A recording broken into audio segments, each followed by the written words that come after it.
for posterity. Hello, everybody. 7 o'clock on the dot. We're reading, well, we've read Plato's Protagoras. So hopefully it'll be an interesting conversation tonight. Judith was just sharing with us that it's the Marvel universe of Plato's world. Yeah, it's got so many great figures. Yeah, Protagoras, Prodicus, who was, of course, Socrates' own teacher, Hippias of Elis, and they've all got their fans and they've all got their followers. But also, and that just sets the dramatic scene. But also in the course of the dialogue, we come across such important Socratic ideas. So there's the unity of the virtues. That's a very important phase of the argument. We've also got the idea of measurement. That turns out to be key. The way we think about certain things as bad or good or pleasurable or painful turns out to be, according to Socrates, to do with how we approach them in terms of measurement. So that's another hugely important idea. And finally, whatever these megastars of the sophistic universe, Socrates can outdo them all. He can do the big speeches, he can do everything that they can do and more. So that's what we're left with after this absolute masterpiece of a dialogue. When you put it like that, okay, yeah, I see where you're coming from. And I think you picked out the best bits already. Yes, and it's kind of the ending, really, that the argument at the end that really brings it all together, about measurement and about the unity of the virtues and how knowledge is well, the virtues are a knowledge, or so that makes a lot of sense. But what did you think about the lead up to all that good stuff? Do you want to sort of start in the early part and see how he gets there? There were some pretty confusing things going on, I thought. Yeah, I guess it was kind of confusing in a sense, because this is how we get brought into the dialogue. So first of all, we have this unnamed friend of Socrates, and he expects that Socrates has been hanging out with Alcibiades because he's his lover. And he has been, that's true, but he's actually far more preoccupied by the arrival of this megastar, Protagoras of Abdera.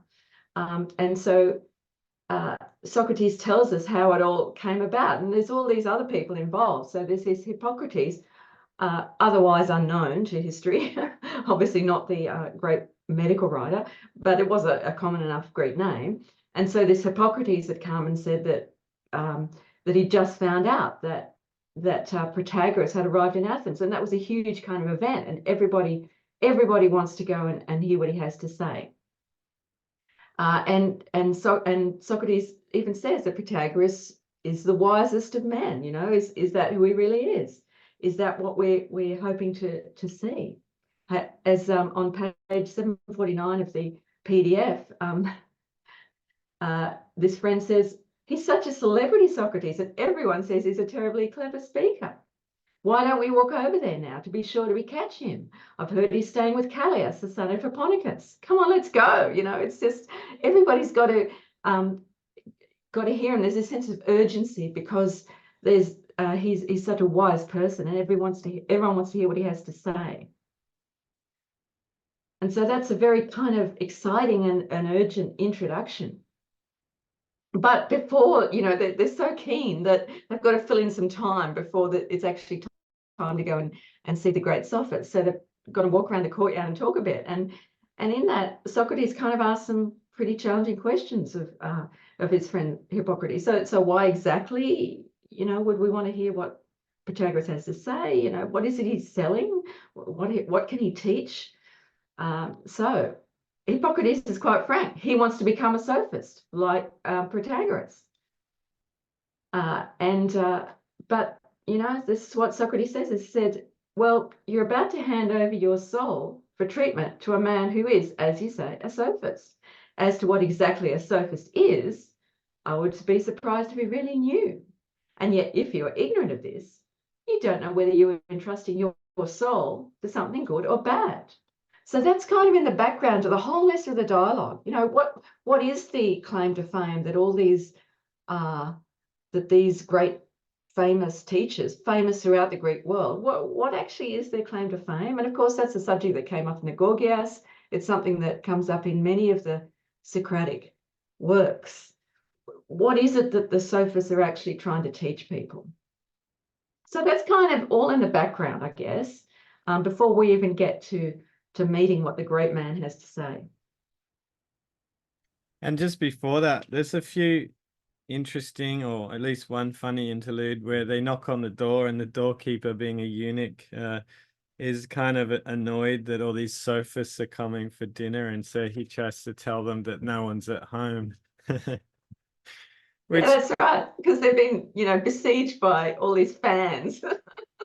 And I don't know if I'm right, but I kind of took it that whoever lives there, is it Callias?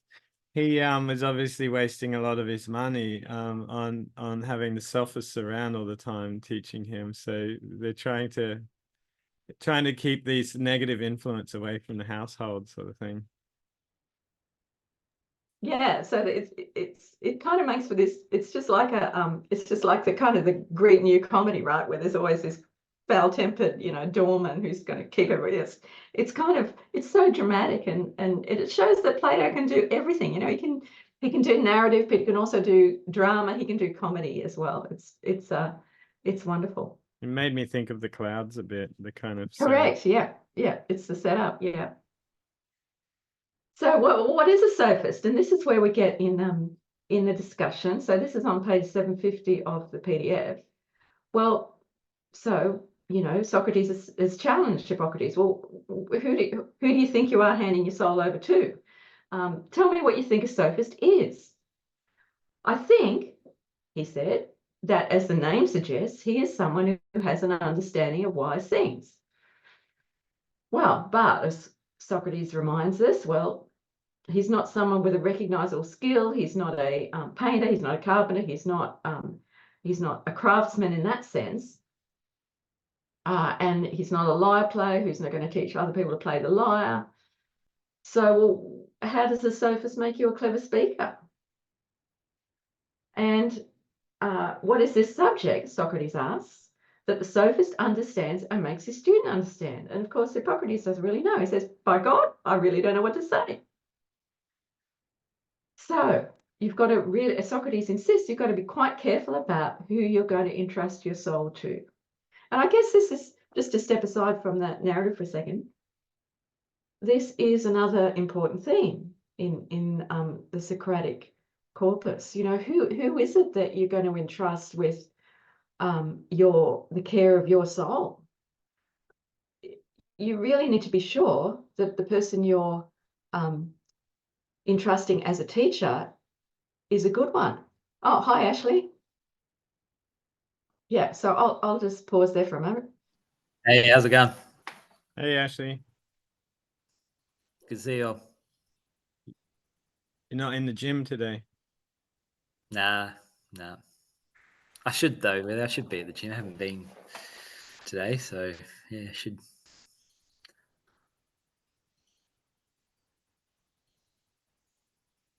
So did anyone else have some comments on those sort of opening pages and opening introductory section, I guess, before we get to the actual encounter with the sophist? I think that Protagoras comes across as very reasonable throughout this too. And even he orients to their concern right at the beginning. He says, thank you, Socrates, for your consideration of me. But certainly a stranger finding his way into great cities and persuading the flower of the youth in them to leave the company of their other kinsmen or acquaintance and live with him under the idea that they will be improved by his conversation ought to be very cautious. So he takes up that concern that Socrates has sort of confided in his friend. Can't remember who the friend was already. Who was it? Hippocrates. Yeah, Hippocrates. But just even before we get to that, can I just take notice of this wonderful, wonderful scene, which I love so much. So it's on page 752 of the PDF, and the section is the end of 314 and the start of 315. I'm just gonna read it, because I love it so much. By this time the grumpy eunuch has opened the door. When we went in, we found Protagoras walking in the portico, flanked by two groups. On one side were Callias, son of Hipponicus, and his brother on his mother's side, Paralus, son of Pericles. So, you know, these are Pericles' relatives. This is basically the most important people in Athens. And Charmides, son of Glaucon. On the other side were Pericles' other sons, Antipas, Phidippides, son of Philomelus, and Antimaurus, son of Mende, Protagoras' star pupil, who is studying professionally to become a sophist. Following behind and trying to listen to what was being said were a group of what seemed to be mostly foreigners, men whom Protagoras collects from the various cities he travels through. He enchants them with his voice like Orpheus, and they follow the sound of his voice in a trance. There were some locals also in this chorus, whose dance simply delighted me when I saw how beautifully they took care never to get in Protagoras' way. When he turned around with his flanking groups, the audience to the rear would split into two in a very orderly way and then circle around to either side and form up again behind him. It was quite lovely, Socrates tells us, with his wonderful irony.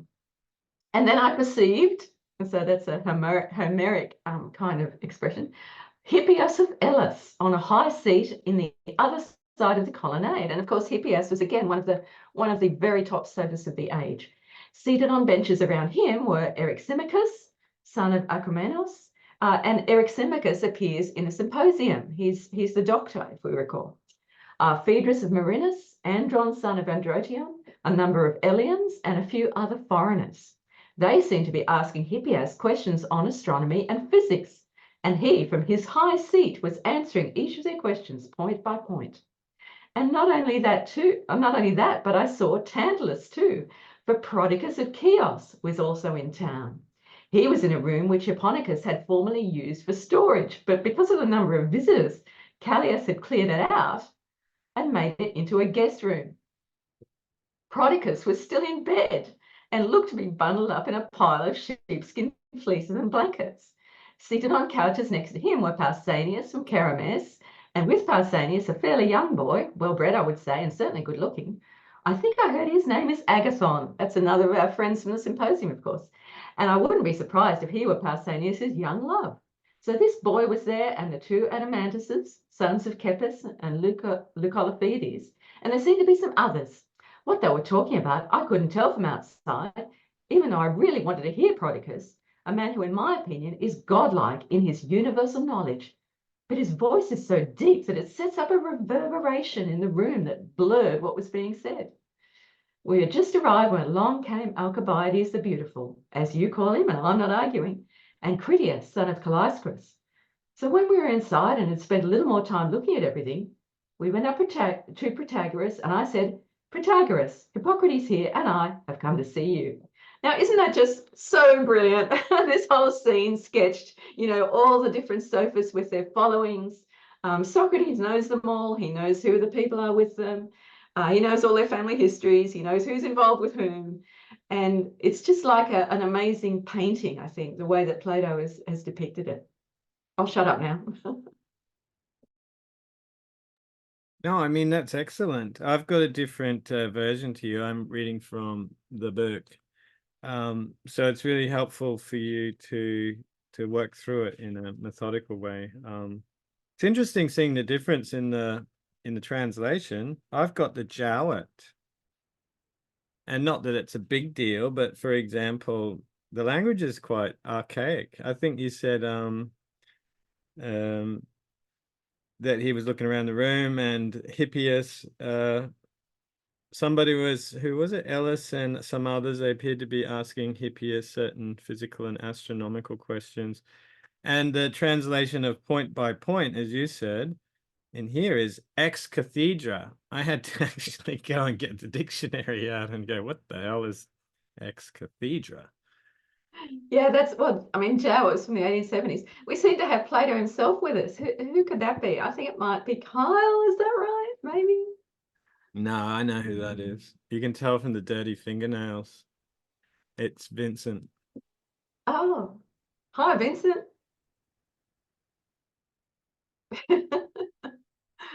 Yeah, so Jow is pretty archaic, obviously from the 1870s. So yes, I mean, I'm a great fan of Jowett, but I think there's something to be said for a more recent translation.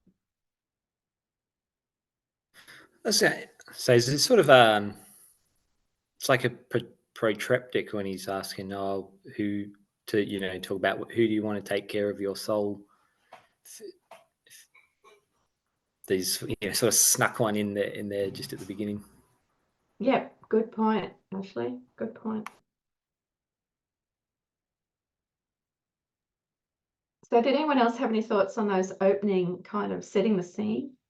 What did you make of it? They sound like Olympian gods in a sense, kind of arranged. I don't know if that's the intention, or is it just more like these, just, here are the great people of the city,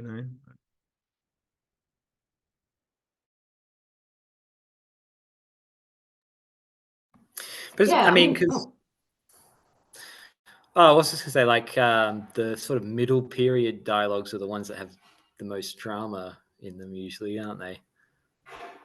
And like this, this is yeah, quite. I'm not really, I'm not a kind of chronology kind of person in terms of the dialogues, because, I mean, I think Protagoras and Gorgias are kind of companion dialogues, but apart, I mean, and I thought they were kind of middle. Is that your understanding, Ashley, or not?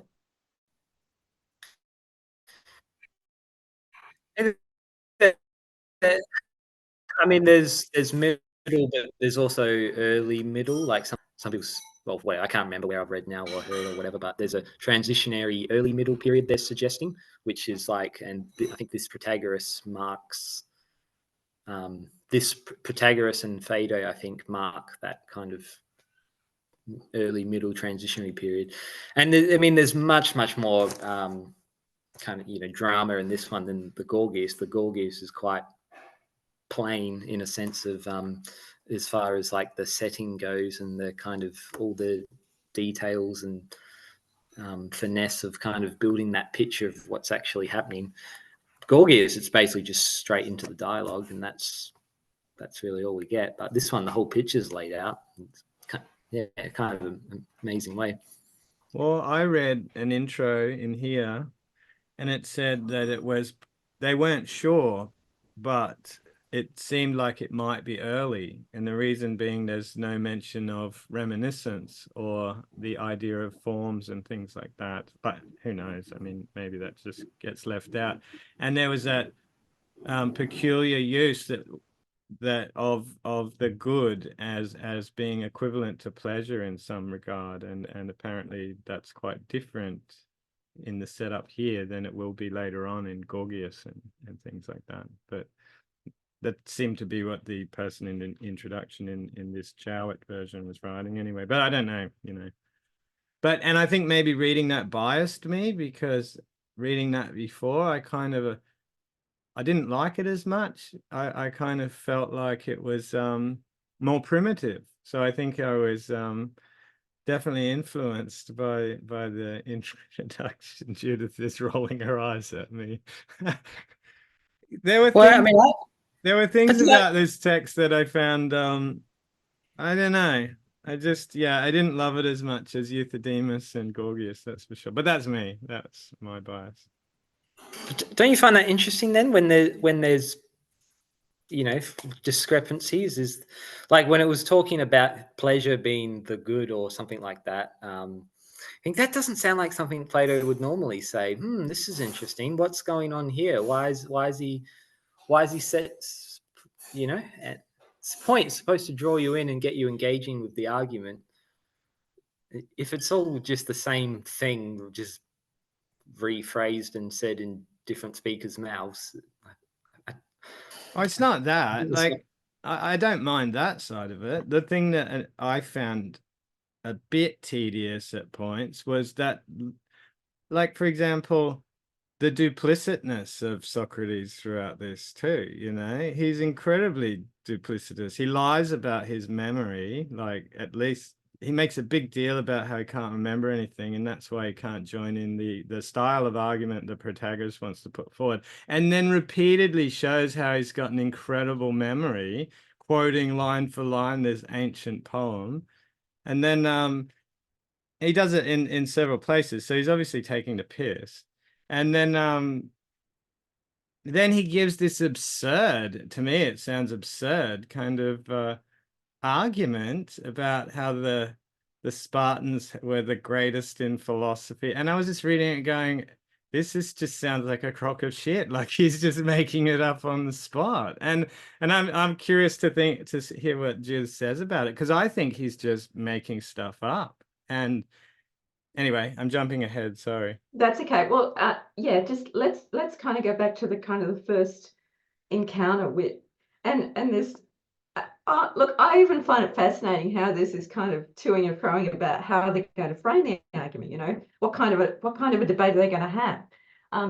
It looked to me that Protagoras wanted to show off in front of Prodicus and Hippias and to bask in glory because we had come as his admirers. So I said, well, why don't we call Prodicus and Hippias over and their companions so they can listen to us? And so are we going to have a general session? What's the structure? How are we going to do this?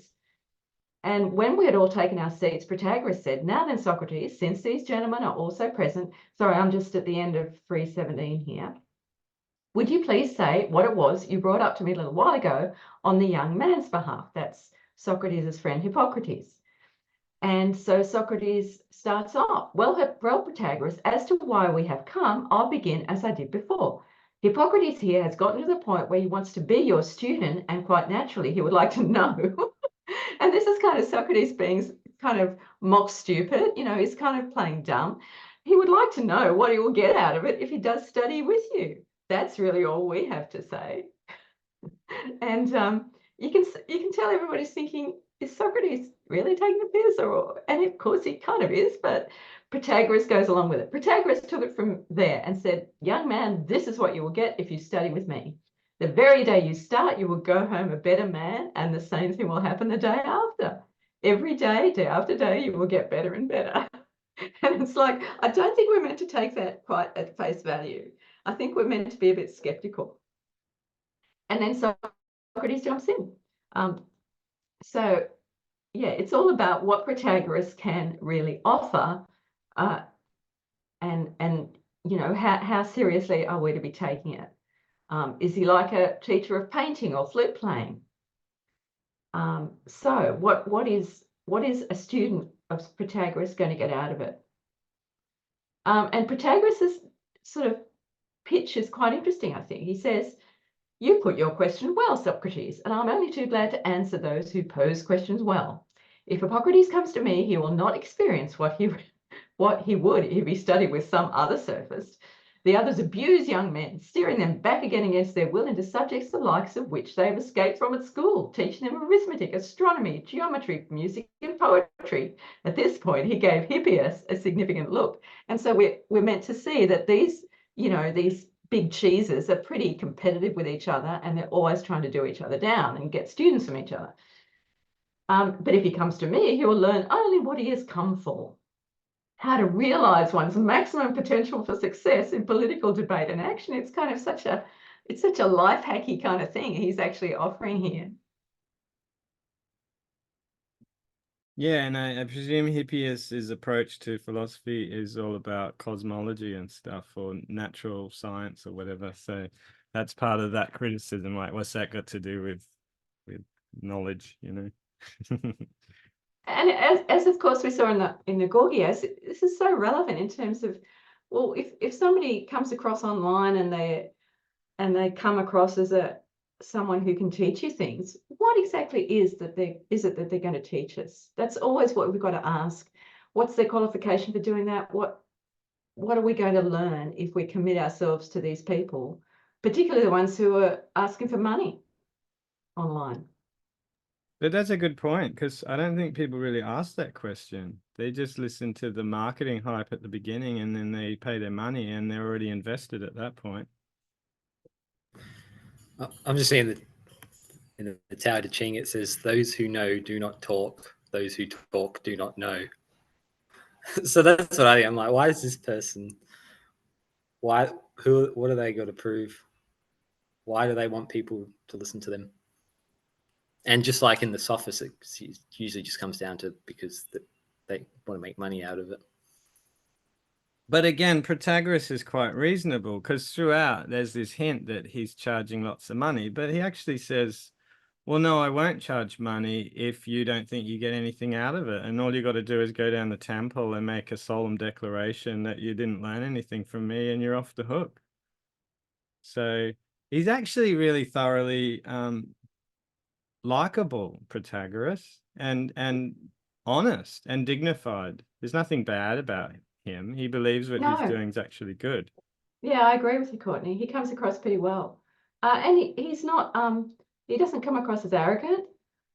But Socrates is kind of, well, he kind of makes the somewhat awkward point about, well, can we really actually teach young men to be virtuous? And he gives the examples of, well, Pericles, you know, the great Pericles couldn't teach his kids to be virtuous.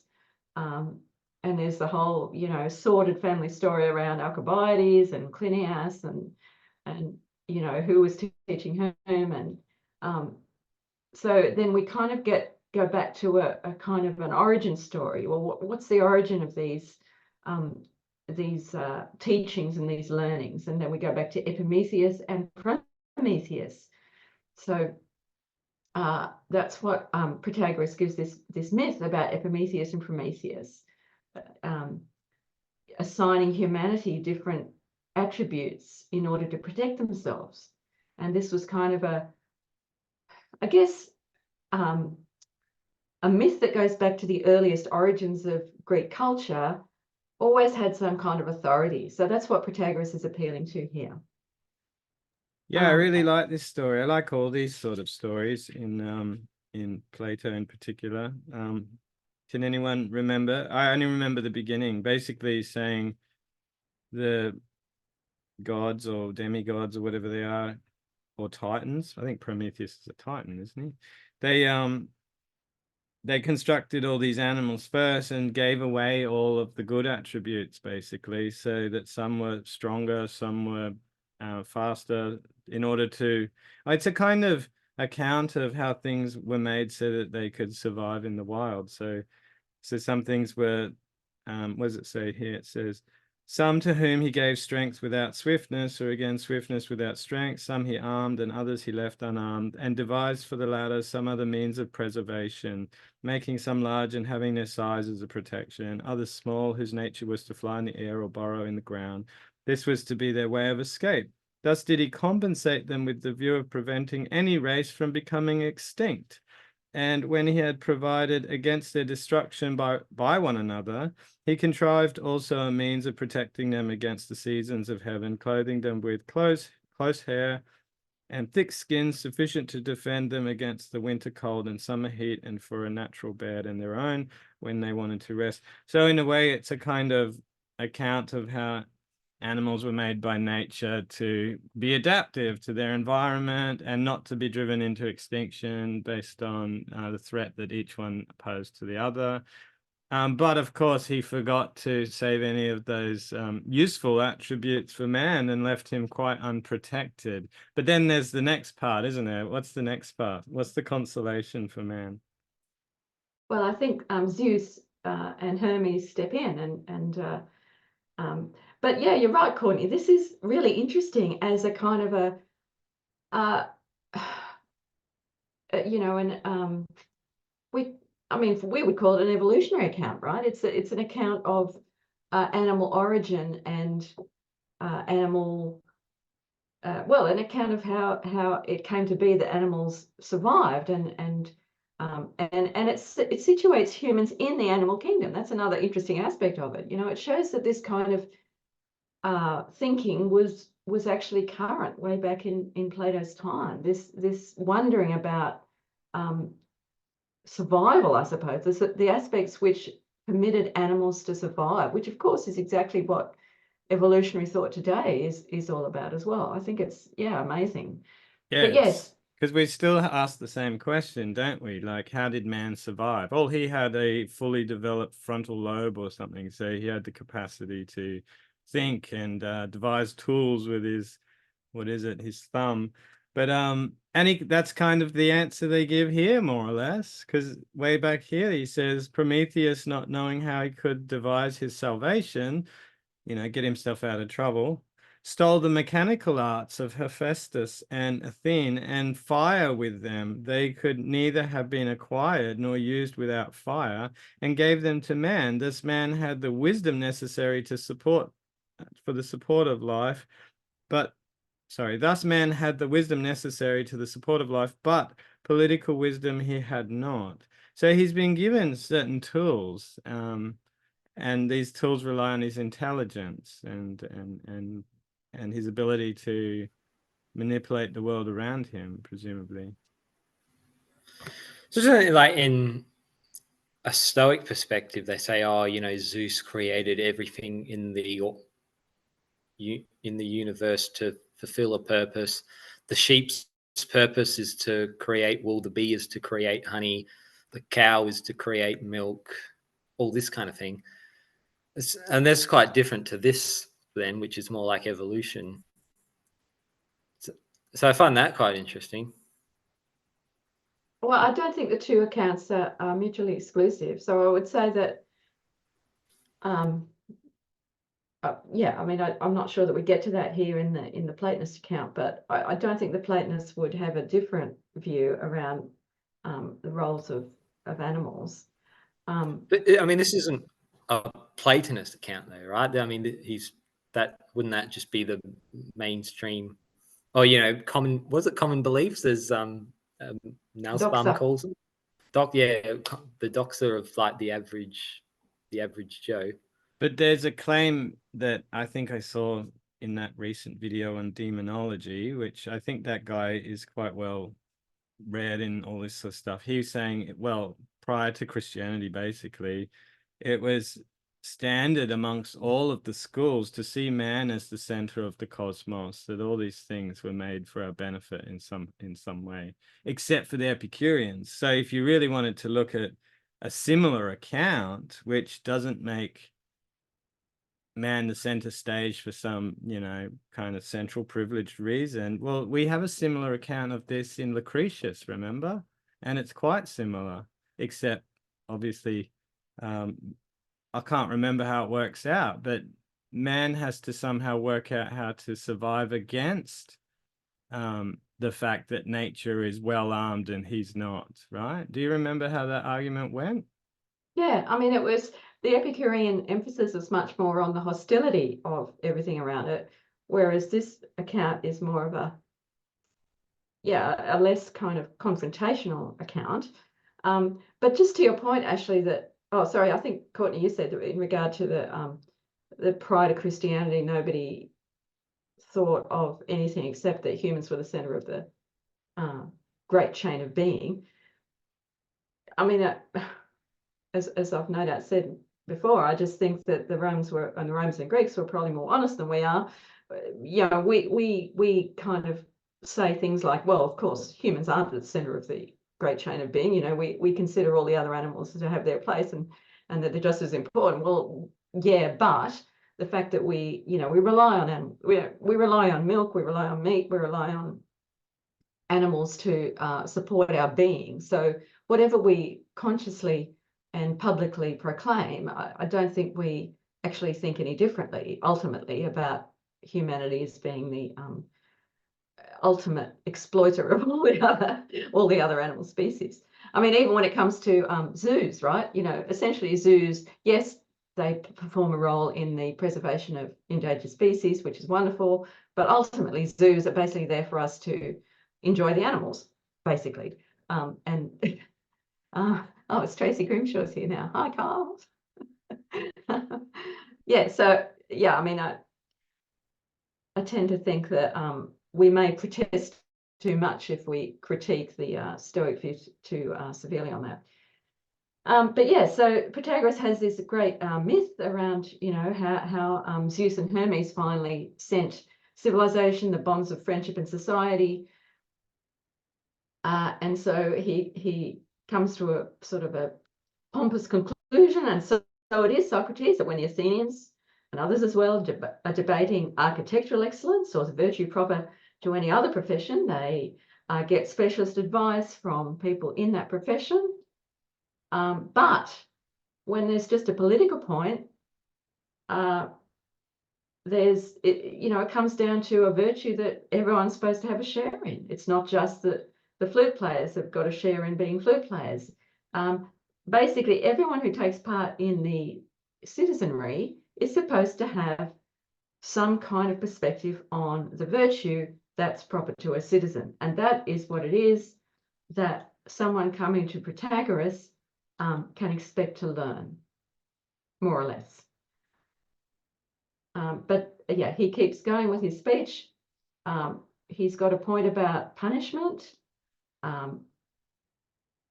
In the case of good things that accrue to men through practice and training and teaching, if someone does not possess these goods, but rather their corresponding evils, he finds himself the object of anger, punishment, and reproof. And the key, Socrates, he says, to the true significance of punishment lies in the fact that human beings consider virtue to be something acquired through training. So that's his main point. It's not virtue is something that can be taught and that he can teach citizens how to acquire. But interestingly, right, it's something he can teach, they acquire it, and this comes up at the end, but somehow it's not a knowledge, but it can be learnt through exercise. So it's not really clear what kind of thing it is, to me anyway. Yeah, that's right. And as we see later, it becomes quite paradoxical because the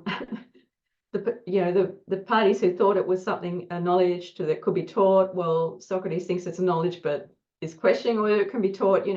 Everyone's in a strange and paradoxical place around it. So is it like a built-in capacity? Because it says Hermes and Zeus gave them justice or whatever, so they wouldn't kill each other, basically, when they had to live together in the cities. So presumably we've been given something that's not a knowledge. It's like an instinct, maybe, and that somehow Protagoras can hone this instinct for goodness. Yeah, so if we look at some of the other dialogues, so at the end of the Meno, for example, Socrates is quite aporetic about teaching virtue, because that's one of the themes of the Meno as well. Who is it who can actually teach virtue? Is it the people who go around claiming to do that? Well, actually, no. And Socrates in that dialogue, and you can correct me, Ashley, but I think the Meno is an early one. Socrates kind of states that he thinks it's just something that comes from the gods. It's not something we can predict. It's not something that's very readily controlled. It just is, in a sense. So that's in the background as well. But here there's less of an aporia. You get to the end and Socrates has turned it around and he's sort of gone, well, I've argued that it's a knowledge and I'm pretty happy with that. Do you want to keep working out the nuts and bolts? And Protagoras is like, no, I don't want to talk to you anymore. So is this whole can't teach knowledge thing, is that his way of trying to discredit sophistry? It's it's not just that sophists are bad, because now we've got Protagoras and he's a nice guy and we'll be kind to him in this dialogue. But as it turns out in the end, his whole craft is useless anyway because virtue can't be taught. Well, kind of, yeah. Yeah, but at the same time, Protagoras makes a lot of good points. As Courtney says, he comes across as eminently reasonable and very well informed. So he has a whole account. So in sections, what section are we in? 325. And he gives a whole account of how children learn. When kids are little, their parents tell them what's good and what's not good. And they straighten him out with threats and blows as if he were a twisted, bent piece of wood, which, by the way, is another image that comes up in more than one dialogue about the grain of wood. It's a very organic metaphor about what humans are, but just leaving that to one side at the moment. So kids learn their language, they learn their letters, they learn how to speak, they learn the works of the poets, they learn about what's proper conduct, they learn music, they learn poetry, and so Protagoras gives this whole description. Why, when so much care and attention is paid to virtue, Socrates, both in public and private, are you still puzzled about virtue being teachable? The wonder would be if it were not teachable, he says. And then he asks himself the question, well, why do many sons of good fathers never amount to anything? Which is again something that's in the Meno and a sort of a perennial preoccupation of Socrates. Would parents who are good flute players, well, would they have children who are also good flute players? We're not sure, probably not. What about the sons of craftsmen? Well, sometimes they can teach their sons and sometimes they can't. But he concludes, I consider myself to be such a person uniquely qualified to assist others in becoming noble and good and worth the fee that I charge, and even more, so much so that even my students agree. That's why I charge, and this is what you're referring to, Courtney, according to the following system, a student pays the full price only if he wishes to, otherwise he goes to the temple, states under oath how much he thinks my lessons are worth and pays that amount. And there you have it, Socrates, my mythic story and my argument that virtue is teachable and that the Athenians consider it to be so. Sort of an argument from Sorority there. And there's no wonder that worthless sons can be born of good fathers and good sons of worthless fathers. So it's a kind of a symmetry there. You know, we always think about the worthless sons of good fathers, but actually it also goes the other way. The good sons can come from worthless fathers. And so that was Protagoras' speech. And as Socrates says, Protagoras ended his virtuoso performance here and stopped speaking. I was entranced and just looked at him for a long time as if he were going to say more. But part of the argument too, and I think the claim that and the Athenians believe so too, hinges on this idea that it has to be teachable and it's being taught all the time by the people, by your elders, your teachers, your brothers, and whatever, everyone around you.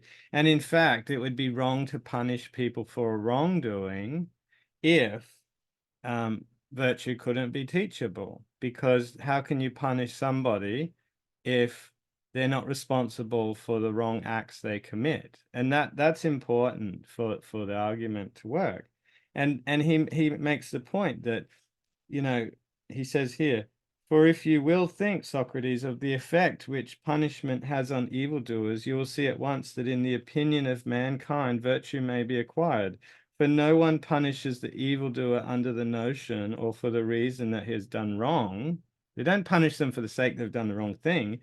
Only the unreasonable fury of a beast acts this way. But he who desires to inflict rational punishment does not retaliate for a past wrong, for that which is done cannot be undone, but he has regard to the future and is desirous that the man who is punished and he who sees him punished may be deterred from doing wrong again. And he implies that virtue is capable of being taught, which ties into Socrates' later thing in another dialogue, that punishment is necessary for correcting the soul of the man. So it has to be the case that man can learn and knows the difference between right and wrong. Otherwise, punishment is futile and it's just like cruelty for no reason.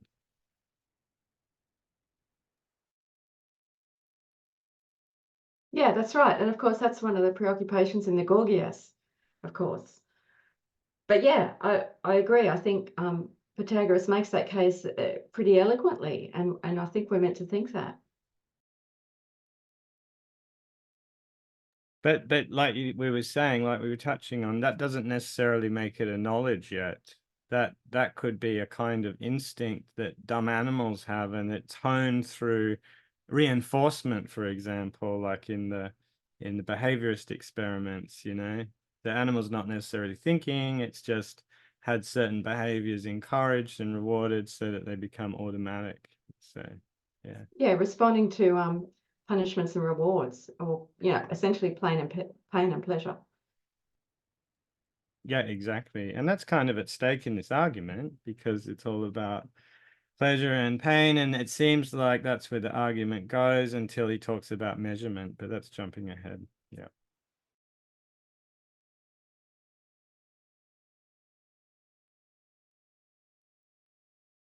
Did anyone have any thoughts about that speech by Protagoras?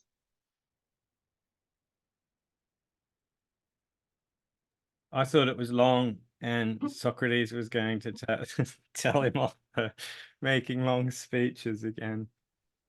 I couldn't remember it. My memory's not good enough. Very Socratic of you, actually, yes. Well, anyway, so Socrates is very lavish in his praise. He says it's marvelous to have heard from Protagoras what he just heard. Now, he gives an interesting, beautiful metaphor here. He says, now you could hear a speech similar to this from Pericles or some other competent orator if you happen to be present when one of them was speaking on this subject. But try asking one of them something, and they will be as unable to answer your question or to ask one of their own as a book would be. Question the least little thing in their speeches, and they will go on like bronze bowls that keep ringing for a long time after they've been struck and prolong the sound indefinitely unless you dampen them. That's how these orators are. Ask them one little question, and they're off on another long-distance speech.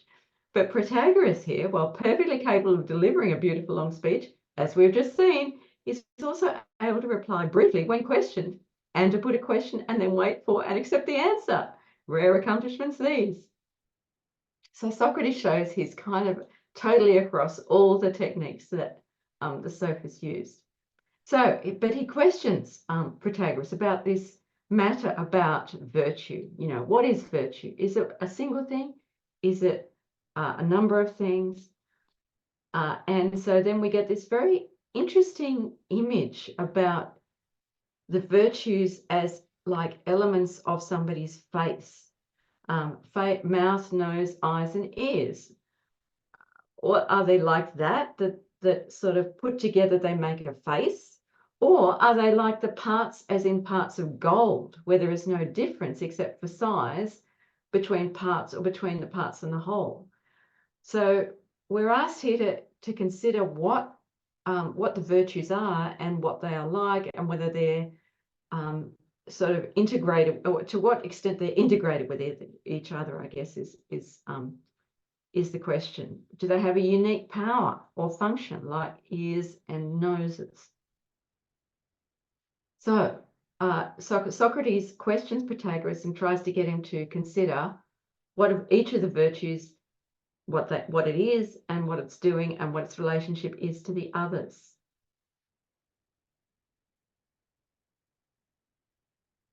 And clearly Socrates gets him, Protagoras starts to get himself into hot water here. He's he walks into all the typical Socratic kind of trickeries that the dialectic has in store for him, and exposes his inconsistencies, right? And doesn't he compare it to gold, parts of gold or something? No, Judas said that. Is it like a face or is it like gold? And he says it's more like a face. And then they're separate, they're not connected. But then he says, now I want to know whether the parts of virtue do not also differ in themselves and in their functions, and that is clearly what the simile would imply. And yes, Socrates, you're right in that. And then he starts to set him up. So then I said, no other part of virtues like knowledge, or like justice, or like courage, or like temperance, or like holiness. And his argument's pretty dodgy, I reckon, but it's enough to trick Protagoras. And part of the argument kind of hints at, and I'm not sure what problem I have with this, it'd be interesting for the discussion, that one thing can only have one opposite, and that's kind of where he catches him out. But I'm not sure if that is satisfactory, but it seems to be enough for this argument to proceed. What do you think about that?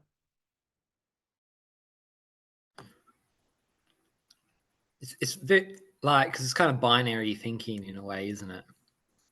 But that's also sort of built into Socrates' dialectic, you know, asking is it a yes or no question.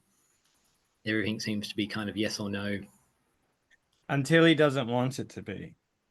He will do the whole yes and no, black and white thing, and then later on he'll go, well, it's not like everything's black and white. Yeah, so I mean, yeah, Socrates does kind of try to trick or trap Protagoras. So he says, are you the one who says that one part of virtue is not like another? Is this dictum yours? And so Protagoras says, yep, I'd have to say yes. Well, if we accept that, Protagoras, what are we going to say if this person asks, isn't piety the sort of thing that is just, and isn't justice the sort of thing that is pious? Or is it the sort of thing which is not pious? Is piety the sort of thing that to be not just and therefore unjust, and justice impious?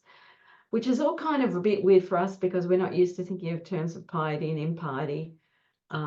It's hard enough for us to think about justice, let alone all these other cognate things. But this is what Socrates' argument is about, and thinking about the areas of overlap. You know, where's the overlap between what's pious and what's just? You know, we could think of it maybe as a Venn diagram. Not that they thought of that in those times. So Socrates gets Protagoras to grant that justice is pious and piety is just. Oh, sorry, he says that's not clear, not immediately clear to him. But they agree that justice does have some resemblance to piety. They're talking about kind of similar kind of things. And is the relationship only about this similarity? And then Socrates asks, well, Socrates takes another tack. He says, do acknowledge there is such a thing as folly, which is being silly or foolish, and it's diametrically opposed to wisdom. Okay, so when people act correctly and beneficially, do they seem to you to be acting temperately or the opposite? Well, they're acting temperately, which means they're acting in a self-control kind of way. And so by asking these kind of questions, Socrates is trying to show that all the kind of the virtuous behaviors, all the different, or all the behaviors that we might think are different because they relate to different virtues, are in fact bound together. But Protagoras sort of naively, it's kind of hard to imagine he's this naive, just assumes or acts as if they don't share anything in common. It's such a setup. This is the bit that I find a bit like, you know, what's going on here? So with justice and piety, so it's sort of building on the Euphyphro there when he talks about piety is justice toward, there's correct treatment to gods, and justice is correct treatment to people. So they're both about correct. Yeah, that's right. I guess it's because they're both about the appropriate. Well, yeah, no, I'm trying to remember what exactly was said in the Euphyphro about it, but yeah, I guess they're cognate because they're around the appropriate approach to different individuals. Yes. And they're very related. That's the idea. All these things are very much different aspects of the same thing, right? That's the point that Socrates sort of is going for here. Is not wisdom the very opposite of folly? That is true, he said. And when men act rightly and advantageously, they seem to you to be temperate or moderate. That's what you were saying. Sorry, Judith. Certainly. And they do not act rightly, and they who do not act rightly act foolishly, and in thus acting are not moderate. I agree to that. He says, then to act foolishly is the opposite of acting moderately. He assented. And foolish actions are done by folly, and moderate or temperate actions by moderation. He agreed. And that is done strongly, which is done by strength, and weakly, which is done by weakness. He assented. And what is done with swiftness is done swiftly. We're familiar with this sort of argument. We've come across it before. He agreed. A few more examples.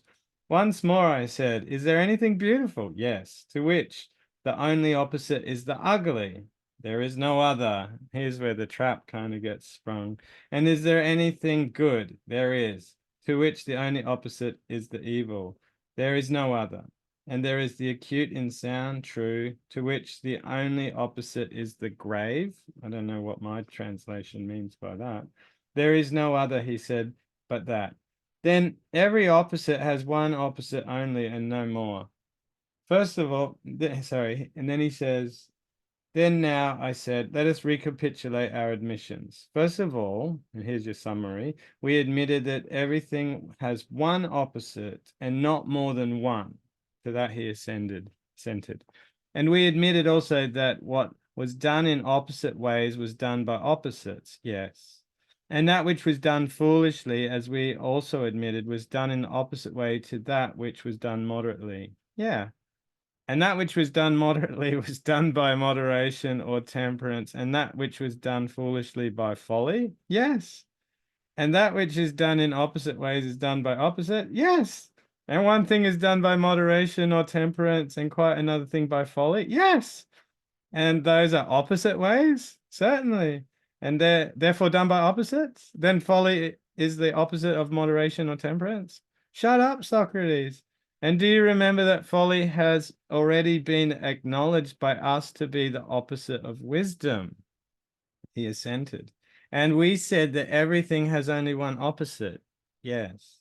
Then Protagoras, which of the two assertions shall you renounce? We renounce. One says that everything has but one opposite, the other that wisdom is distinct from temperance or moderation, that both of them are parts of virtue, and that they are not only distinct, but unlike, both in themselves and in their functions, like the parts of a face. Which of these two assertions shall we renounce? So, yeah, you can see how it kind of snowballs. And I mean, it's genius. It shows you the genius of how the dialectic works when it works well. And in fact, Socrates has to do certain things to make it work well. Like at one point, before that, he interrupted Protagoras and he says, no, I don't want you to answer with if you wish or if you will. I want you to answer basically like, what do you believe? Open your mind up to me and be honest. Do you think if he had said, oh no, there are more than one opposites, then he could have just said, oh, but are all the opposites, are they really just, are they like parts of a face, or are they really just different names for the same thing? You know what I mean? Yeah, I think the argument could have gone a couple of different ways. I think the way that Socrates started it with piety and justice was kind of set it on that path. So yes, I think you're right, Ashley. I think it could have been structured in a couple of different ways, but the way he's done it, he's kind of led Protagoras down this garden path, which eventually Protagoras realizes he's been led into a problem because he's not very happy, and because it says at 333b, he assented though very grudgingly. So he realizes he's been led into a dead end. And so Socrates continues, well, wouldn't that make wisdom and temperance one thing? And if we just take a step back for a minute, and I suppose think what we think about the virtues, do we think that the virtues are really just different aspects of the same kind of thing, or do we think that they're different? What do we think? I think they're the same thing.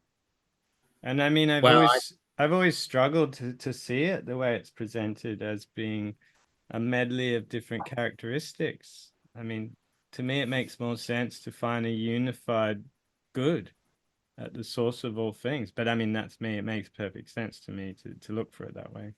Well, hang on, but didn't you just object to Socrates finding that they were his practice in the way he finds them to be unified?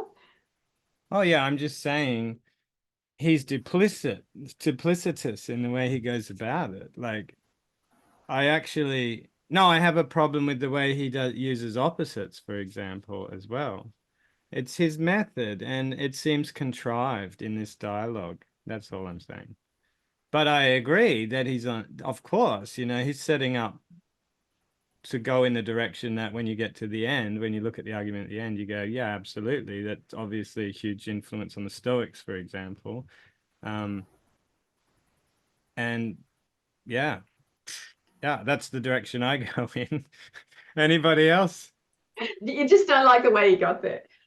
You don't like him showing his working. His working's terrible in that section, and it gets worse. Oh, if he asks what's the opposite of beautiful, and he says it's the evil, can we say, well, what about the disgusting or the unremarkable? Yeah, of course. Or, like, I'm sure there's others, right? But then I think it's sort of bad faith because he can just say, oh, well, they're all part of the same thing anyway. Yeah, but see, I think he conveniently passes things out whenever he wants. Like he said, don't you think temperance is like the opposite of folly? Like if it were me, I'd be like, I don't know. Is it? That's a bit different. But not everyone just moves on. So if there was Socrates on the other side, they'd be like, no, temperance has got to do with moderation. Yeah. Moderation is blah, blah, blah. But he doesn't do it in that when he's delivering it, does he? Like the semantics about definitions is kind of conveniently used. He's really sloppy when he wants to be. And I think that's how some of these arguments work, is that there's a flow, and once it builds and picks up, he sort of sneaks things in. That's how it feels to me. But isn't Plato sometimes a little bit deliberate in that?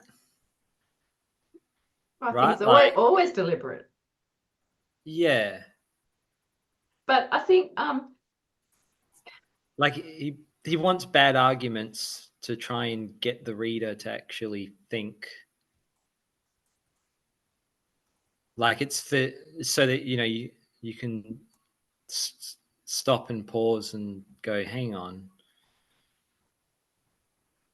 what's going on here? Yeah, I think we are meant to kind of mentally interrogate it. And as I said, that we're not in a good position in our kind of culture, in our secular culture, to understand the force of an argument from piety, for example. We're not well placed to get that, whereas ancient readers and listeners would have totally got that. So I'm not sure that we're 100% qualified to assess some of it. Yeah, maybe there's shades of meaning that are missing. Fair enough. And that's kind of pointed out here anyway, because later they have an argument about a poem, and it's kind of the point. And in a way, it leads to a bit of a paradox, because he's like, that's why you have to do dialectic. But here we are reading it going, well, wonder what he meant. I wonder if it had a shade of meaning that was different. That's what he was criticizing about the poetry, for example.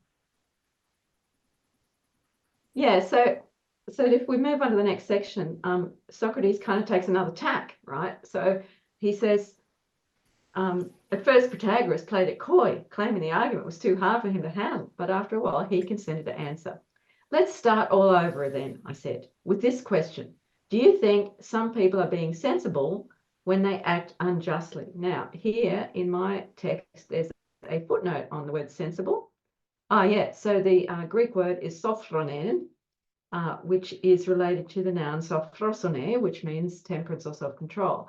So again, we're perhaps not 100% well placed to appreciate what Socrates is doing here.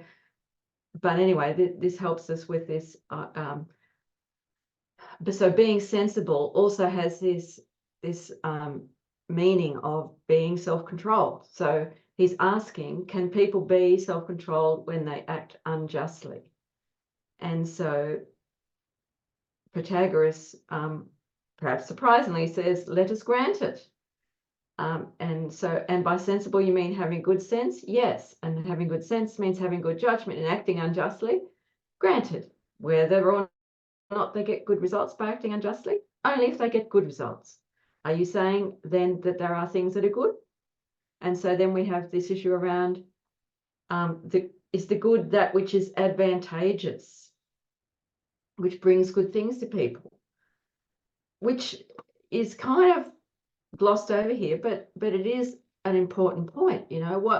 What do we really mean by saying, oh, this is a good course of action? Do we mean that it's a course of action that will be advantageous? Is it going to be a course of action that will mean that a certain person gains material advantage, or whether it'll be good for their health? it's trying to get us to think what are these what is it to think about advantage and good for a person?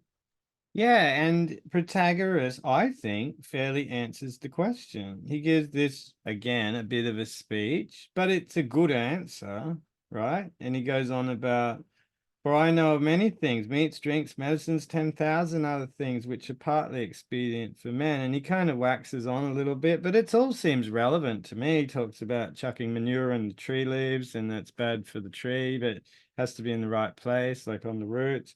And that olive oil, for example, which I did not know, is mischievous to all plants and generally most injurious to the hair of every animal, except with the exception of man. I didn't know that. How about that? And apparently they thought, according to this, that there's a difference between goods might be taken in the inward or outward parts of the man, and that's why olive oil, only a little bit is good and too much is no good, but it's good on the skin. I thought olive oil was supposed to be good for you. Anyway, I'm learning a lot from Plato here tonight. But it's a good answer, right? And then Plato or Socrates goes, "Nah, I don't like your answer. It's too long." And he's like, It's a bit rude, isn't it? I mean, it was I think you're right, Connie. It was a perfectly good answer from Protagoras. He kind of he got into the spirit of it, and yeah, but yes, and he Socrates is a bit rude. lies. He lies. He basically says, and you know what this teaches you, I think, is that it's perfectly okay to lie. But what he's actually saying is, so long as you're improving somebody or you're doing this sort of edifying moral work, you can lie as much as you like. That's how the medicine works. And he says, I can't remember anything. When you talk like that, I just can't recall it. It's way too rambly for I'm a poor old man with a bad memory, so you're going to have to cut your answers short. I'm just not as clever as you. And it's total rubbish. Yeah, and he is playing a part because he says, "Well, I've got to go. I'm leaving," and of course everyone begs him to stay, right? And he knew that was going to happen.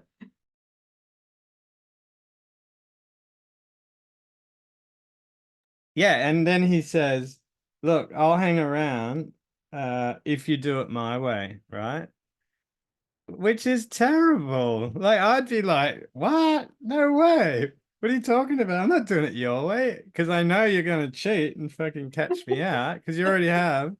And Socrates then says, no, Protagoras says, Socrates, many a battle of words have I fought, and if I had followed the method of disputation which my adversaries desired, as you want me to do, I should have been no better than another, and the name of Protagoras would have been nowhere. So Protagoras knows what the game's about, and he's being perfectly reasonable. Why can't I answer the question the way I want to answer it? Why do I have to answer it the way you want to answer it? If any of Yeah, but us were in that situation, we'd put up the same defense. Socrates, in a way, he's making it a performance, right? He makes he exploits dramatic potential. He makes as if he's going to leave, and then everyone says, "Oh no, don't leave, Socrates." So he's going along with the drama. He's making it a rhetorical performance, just the way the sophists do. No, I reckon he's a big sook. He's like, oh, if you're not going to do it my way, nah, fuck yeah, I'm getting out of here. Nah, I'm not doing it that way. I'm going home, everyone. I'm not welcome here. And they're like, no, calm down, calm down. Look, he's got a dodgy memory. Just let him do it his way. That's what's going on. Well, then, of course, who intervenes? Who but Alcibiades? At this point, Alcibiades jumped in and said, "You're not making sense, Callias. Socrates admits that long speeches are beyond him and concedes to Protagoras on that score. But when it comes to dialectical discussion and understanding the give and take of argument, I would be surprised if he yields to anyone." So, of course, once Alcibiades gets involved, and then Critias, who's another important person, also puts his 2 cents worth in. And then Prodicus, the great sophist, wants to have his little speech about it. We ought to listen to impartially and but not divide our attention equally. More should go to the wiser speaker and less to the more unlearned. For my part, I think that the two of you ought to debate the issues, but dispense with heuristics.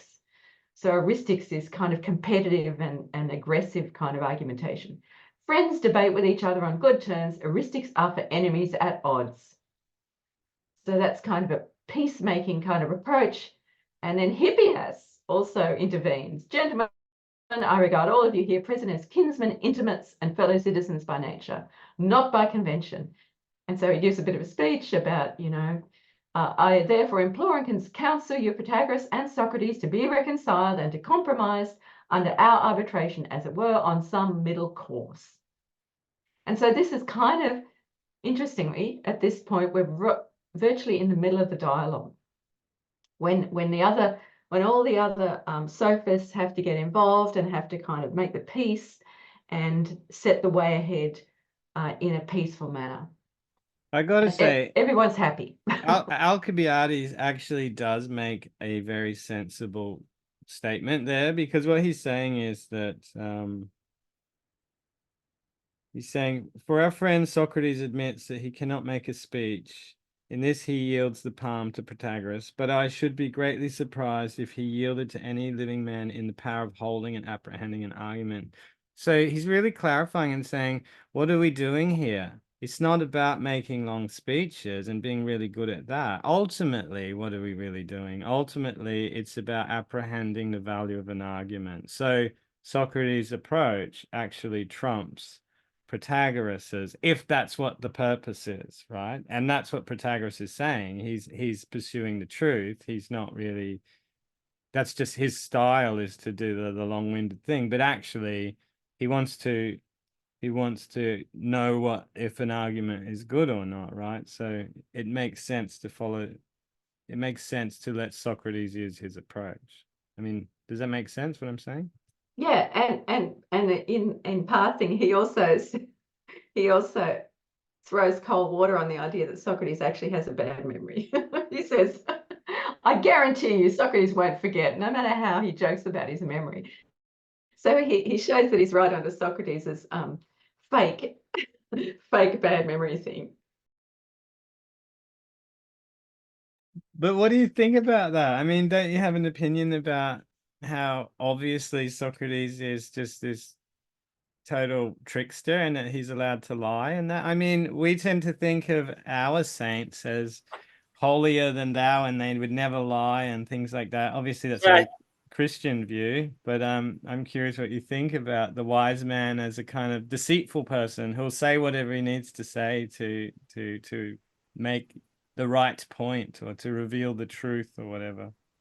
So I think Socrates' concern is virtue, and so he's prepared to mislead people if it's for the purpose of correcting them towards virtue.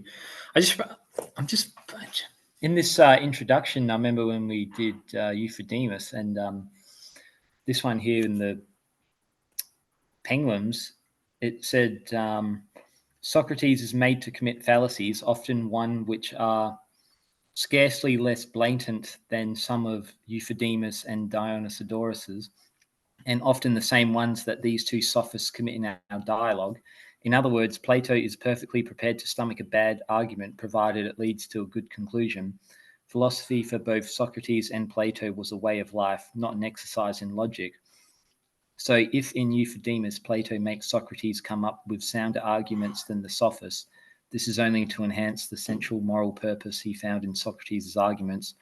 It is relevant to do so in the context of such atrocious arguments from the sophists, but it is not necessary to that moral purpose, except insofar as the removal of confusion, especially about ambiguous terms, may lead to greater mental and moral clarity.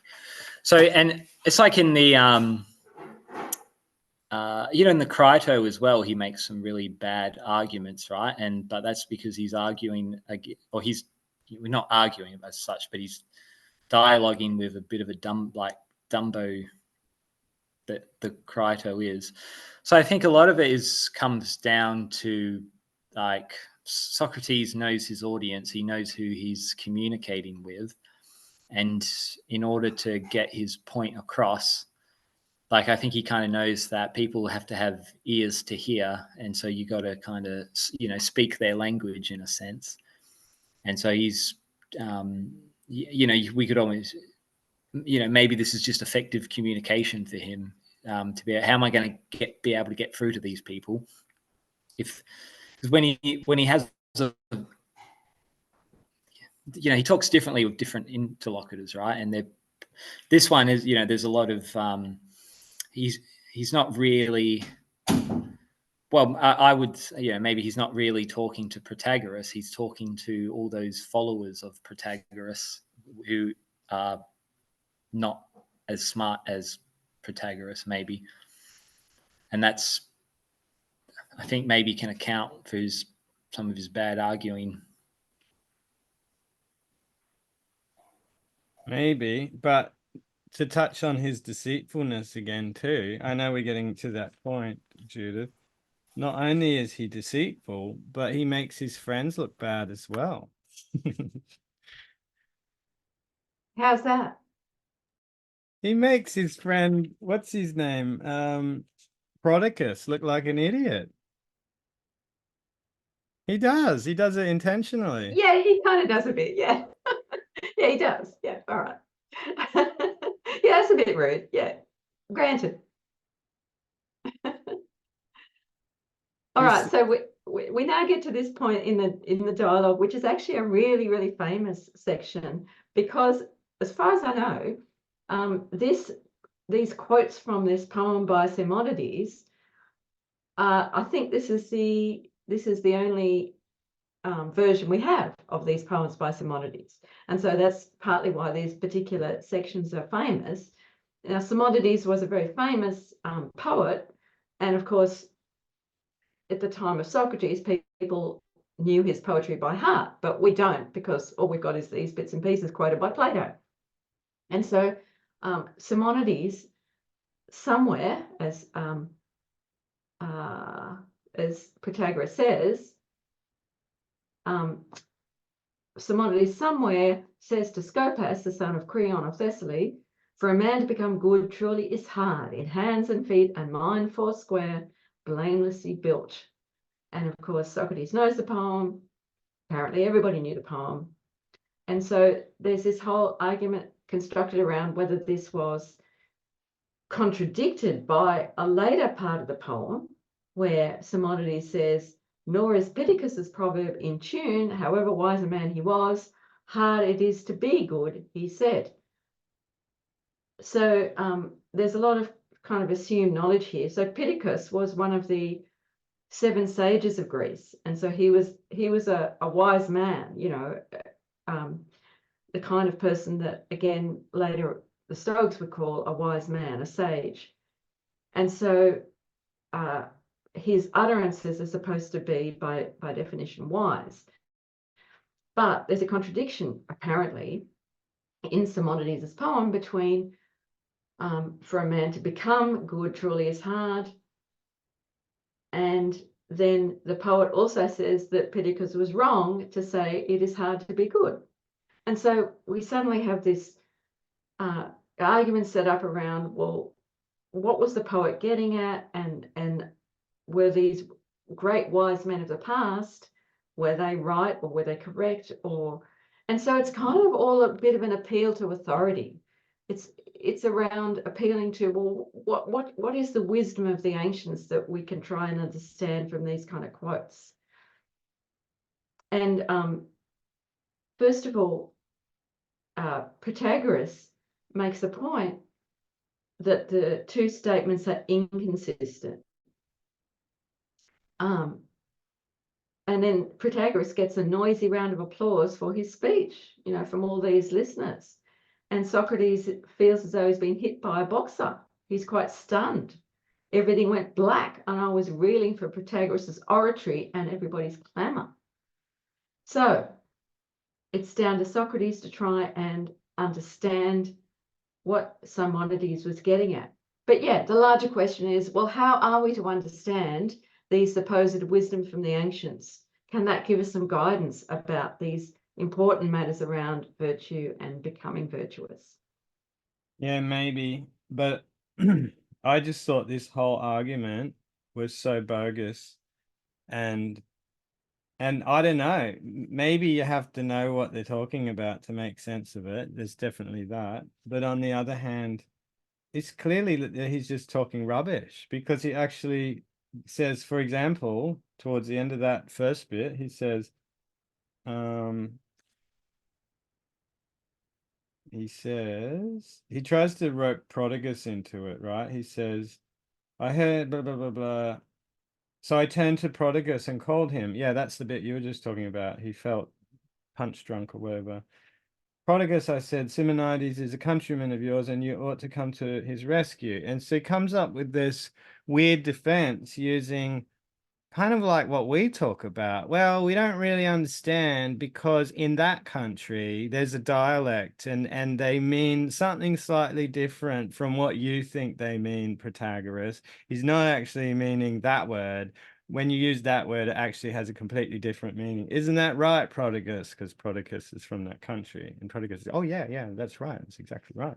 And then he establishes this really silly argument on this kind of opinion, basically, that only Protagoras can verify because Protagoras is from that country. And then right at the end of the argument, after he goes on about being and be and to be and the nuance, of what is intended in that particular language, Protagoras goes, whatever, you're all wrong, Protagoras, said Protagoras, and I know very well that Simonides, in using the word hard, meant what all of us mean, not evil, but that which is not easy, that which takes a great deal of trouble. Of this I am positive. And you know what Socrates does? He doesn't go, no, I'm going to argue that it's right. He goes, yeah, we're just fucking with you. He says, I said, are also inclined to think, Protagoras, that this was the meaning of Simonides, and that our friend Protagoras was quite aware of this, but he thought that he would make fun and try if you could maintain your thesis. For that Simonides could never have meant the other is clearly proved by the context in which he says the good only has this gift, yada, yada, yada, yada. But basically he says, he shows up Protagoras as just going along with whatever he wants him to say. It's mean. And it basically discredits everything that he just said as like just a fake argument. Yeah, kind of. And to be honest, I'm not 100% sure what this whole passage, where it got us, apart from this appeal to the wisdom of Simonides. I think I know great what's sage. going on. He is basically saying the way that you sophists approach argumentation is a crock of shit, because anybody can do this. Anybody can analyze a poem or a piece of literature from far long ago, and we could off the fly just make up shit, and nobody would know if I'm right or Protagoras is right or who has the greater claim to authority, because it's basically storytelling. That's what he's saying. And so he's like, that's why poetry is full of shit. But Protagoras has been saying that through studying poetry, you can learn about virtue. And Socrates is going, no, it's not the right way to approach knowledge. Yeah, that makes sense. But as you say, along the way, he trashes Protagoras, which is unfortunate. And doesn't it remind you of all of modern academia? Basically it's like, well, in the 16th century, when the French invaded Sicily, they took baguettes with them. And from there we get the word Barbaringa. And that's why, like, who would know if you say so? That's kind of what he's saying, right? That's not knowledge. That's just storytelling.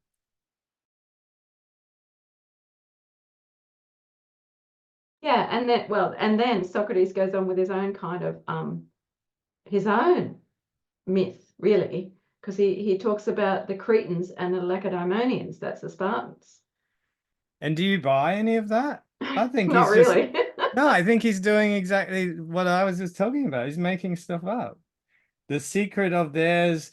How ridiculous is the argument? He says they've got a secret and like they're the most wise people in the whole world, but no one knows because they get rid of all the foreigners and get them off the street, and then they have a secret meeting. It's like a conspiracy theory.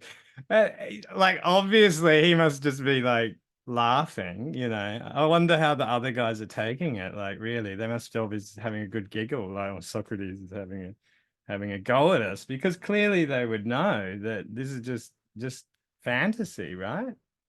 But we don't see that from reading this.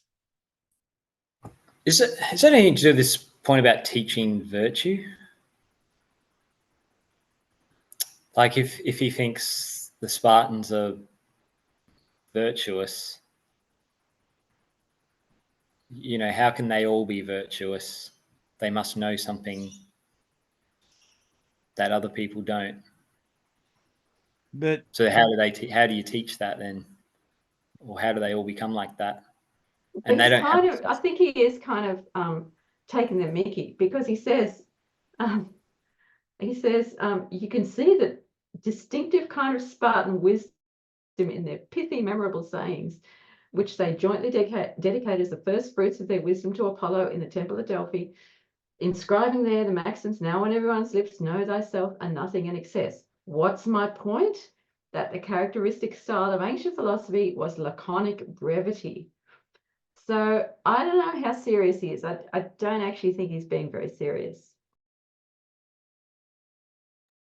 no, and just the whole setup is silly. Like he says, the Lacedaemonians have this secret. They pretend to be ignorant just because they do not wish to have it thought that they rule the world by wisdom, like the Sophists of whom Protagoras was speaking, and not by valor of arms, which obviously they're well known for being powerful warriors.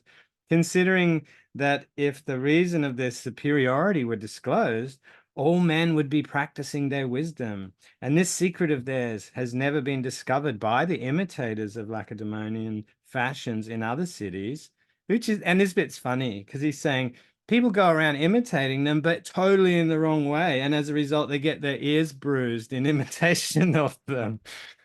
It's hilarious. So all of their hard discipline and that is just like a show to put people off, you know, to distract them from their true wisdom. And it's just occurred to me, isn't that exactly what he himself does?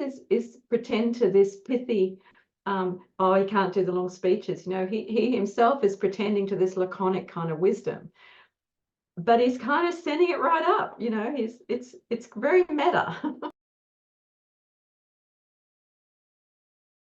But I think maybe what Ashley was getting at is I just thought the whole thing was going to be a write-off. And then at the end, towards the end of it, he actually ties it together and brings in something that looks like a truth, you know, the truth. He starts talking about virtue again and all that.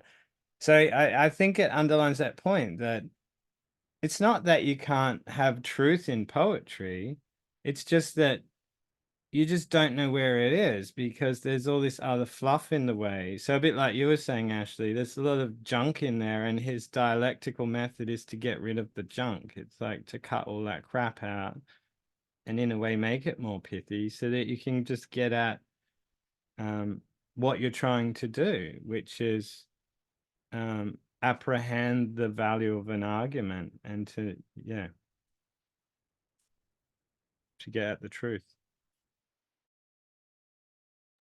So he sort of, and it, you know, again, contrary to his own protestations about being unable to make a long speech, this is a very long speech by Socrates, and he kind of gets to the point where he says, well, as you put it, Pittacus, it's not humanly possible to be a good man. God alone can have the privilege, but that man inevitably is bad, whom incapacitating misfortune throws down. And then he points out, well, whom can incapacitating misfortune throw down? Well, it's not the ordinary passenger who's already kind of maybe in trouble. and you can't knock down someone who's already supine. You can only knock down someone who's standing up. So misfortune can only overthrow someone who's capable. So for the good is susceptible to becoming bad, as another poet testifies. The good man is at times bad, at times good. But then what Pittacus had said was that it was hard to be good. In fact, to become good is hard, though possible, but to be good is impossible.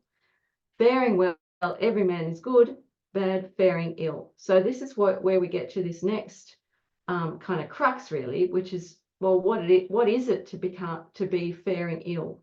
What is it to be faring well? What do we really understand by that? What kind of knowledge can help us to fare well? So is it quixotic to try and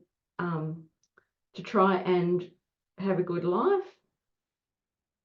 And then so Socrates is kind of coming back to what Simonides might have meant. And then we get this very important Socratic idea. For Simonides was not so uneducated as to say that he praised all who did nothing bad willingly, as if there were anyone who willingly did bad things. I am pretty sure that none of the wise men thinks that any human being willingly makes a mistake or willingly does anything wrong or bad. They know very well that anyone who does anything wrong or bad does so involuntarily. So that's 345E. And of course, that's a key Socratic principle, that nobody does the wrong thing willingly.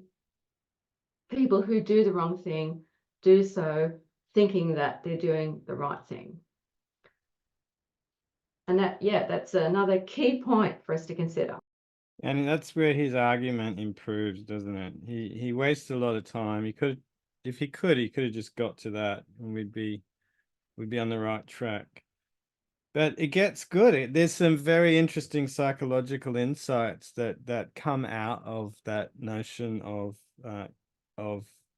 ignorance. So he says, for example, now bad men, when their parents or country have any defects, rejoice at the sight of them and expose them to others and find fault with them and denounce them, under the idea that the rest of mankind will be less likely to take them to task and reproach them when they neglect them. That's really interesting. If we're looking at like things like core beliefs, for example, in the modern language, the reason why you, if you're a bad person, kind of speak publicly or, out in the open about the failings of your parents, for example, is an excuse so that you cannot look after them later on in life. That's pretty insightful. And then he says, this makes them exaggerate their defects in order that the odium which is necessarily incurred by them may be increased.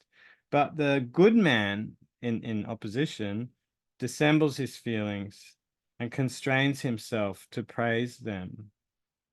And if they have wronged him and he is angry, he pacifies his anger and is reconciled and compels himself to love and praise his own flesh and blood.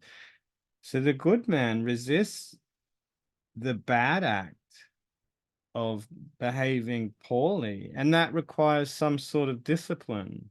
He has to dissemble his feelings, it says in this translation, which it must mean that he has to, I'm not going to say suppress, but he's doing something to his feelings. He's constraining them. He's analyzing them. Basically, what you got here is the start of the Stoic theory of how one should deal with impressions as they come up, and that you can't let them overwhelm you and lead you towards bad activity. You have to be able to break them down and stop them from hijacking you, basically. Yeah, that's a really important point, Courtney. You're absolutely right. So in this translation, it says, whereas good men conceal the trouble and force themselves to give praise, and if they are angry because their parents or country wronged them, they calm themselves down and reconcile themselves to it, and they force themselves to love and praise their own people. So yeah, that's completely around adjusting impressions to have an appropriate response, because to blame your parents, to blame your country is not an appropriate response. So there's a whole ethic assumed and compressed in this important sentence. But yes, you're right. That's what's going to form the core of Stoic impression adjustment going forward. And there's some more wise advice that comes next. I think it's incredible. He's talking about Pittacus and how he thinks what he thinks Pittacus actually means, and he says he also wishes to imply to Pittacus, Simonides, imply to Pittacus that he's not censorious and does not censure him, and he quotes, "For I am satisfied," he says, "when a man is neither bad nor very stupid, and when he knows justice, which is the health of states, and is of sound mind, I will find no fault with him, for I am not given to finding fault, for there are innumerable fools," implying that if he delighted in censure, he might have abundant opportunity of finding fault. All things are good, with which evil is unmingled. In these latter words, he does not mean to say that all things are good, which have no evil in them, as you might say, all things are white, which have no black in them, for that would be ridiculous. But he means to say that he accepts and finds no fault with the moderate or the intermediate state. And I think that's really nice. In a way, he's saying that, and I think anyone who's interested in virtue goes through this particular issue. They start blaming other people for not doing the work that they're doing themselves. But basically, he's just saying, no, that's wrong. Those people aren't evil. They're not doing the wrong thing. They're in some sort of intermediate state. They just going about their business. They're not actually doing anything particularly wrong. So leave them the fuck alone. If you want to be that kind of person who goes looking for fools, well, they're everywhere, So you'd just be doing that all day long, wasting your time. But instead, you got to be able to see people for what they are and kind of appreciate them for the state they're in, which is not a state of evil. It's just they're doing their best. I think there's some really good stuff in his argument that you can later, unpack for yourself. Yeah, I totally agree, Courtney. I think that's a really beautiful passage, actually, that, it's not around black and white. It's about appreciating that people, that it's not appropriate to blame, If you want to go around blaming people, well, there's plenty of people to blame, but that's not really the right response, because everybody is in a mixed state, if you like. That for a blameless man among those who reap the broad earth's fruit, but if I find him, you'll have my report. Who are we going to find that's without some reason to blame? Nobody, absolutely not. None of us, especially not ourselves. So yeah, it's hugely important, I think, this passage. Yeah, and the flip side of it, as he says here, is I won't blame anyone. Well, he says, to find, as you said, a perfectly blameless man among those who partake of the fruits of the broad-bosomed earth. And when I have found him, to tell you of him. In this sense, I praise no man. So it's not only are we blaming people, not blaming people, we're not praising people either, We're all just doing our best. But he who is moderately good and does no evil is good enough for me, who love and approve everyone. It's very accepting. Yeah, 100%. It's very, very good. And then he uses a lesbian word. I wonder what the lesbian word is. Yeah, no, I didn't consult the Greek on this, so I can't comment. I'm sure it's not what us modern people would think when we think of what a lesbian word would be. This sounds a bit, I don't know, right? Because Plato's hugely disillusioned with Athenian society and all the terrible things that they did in the Peloponnesian War, and the way people just got swept away with But I don't know. I'm trying to reconcile like, and then he just, well, let's not blame people. No one's perfect, so No, just let he's it go. saying that there are evil people, but most of them aren't. Right? That's my takeaway. He's not saying there aren't any evil people, I imagine. Yeah, I mean, but Plato was kind of deeply troubled with the stupidity that he saw, and that was a big motivation, like a personal turning point in his life was being confronted with that, and turned him away from politics. And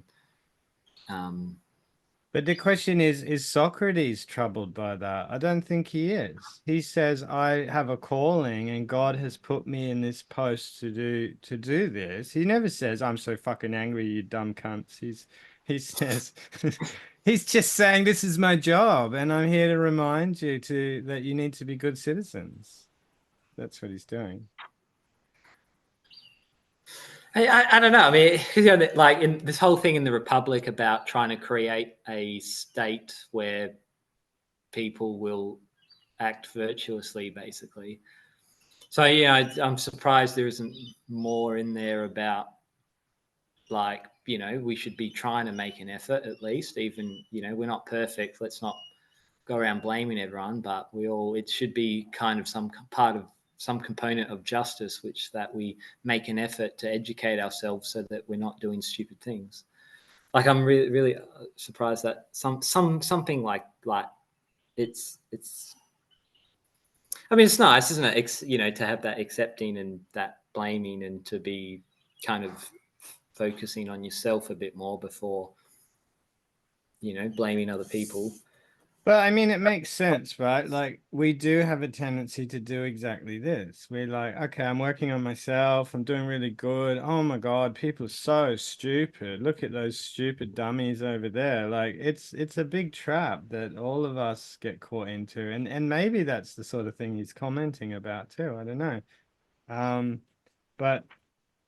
But clearly that's not appropriate. And obviously in Stoicism, they're quite aware of this too, because they'll say things like, well, you know what? It's not for everybody. It's an arduous path. You have to be attentive. You're constantly on guard, watching your impressions. Not everyone's made for that. Not everyone can be a philosopher. To your point, I think, Ashley, I think in the next section we kind of get another pivot, which kind of takes us to the more positive way ahead, if you like, rather than the previous section, which was around, well, what the ancient as sages have to tell us. So I think Before you get to the next section, though, what did you think about the bit where he slams the poets? Because I think that's kind of context for why he was doing the things that he was doing in that argument. He yeah, I think says, that's right. Yeah, he says that yeah, when a poet is brought up in a discussion, almost everyone has a different opinion about what he means. I mean, that's literally what they've just gone through. And they wind up arguing about something that they can never finally decide. The best people avoid such discussions and rely on their own powers of speech to entertain themselves and test each other. These people should be our models. We should put the poets aside and converse directly with each other, testing the truth and our own ideas. If you have more questions to ask, I'm ready to answer them. So yeah, essentially he is saying, don't just rely on what the poets have said. And then we get to this next pivot.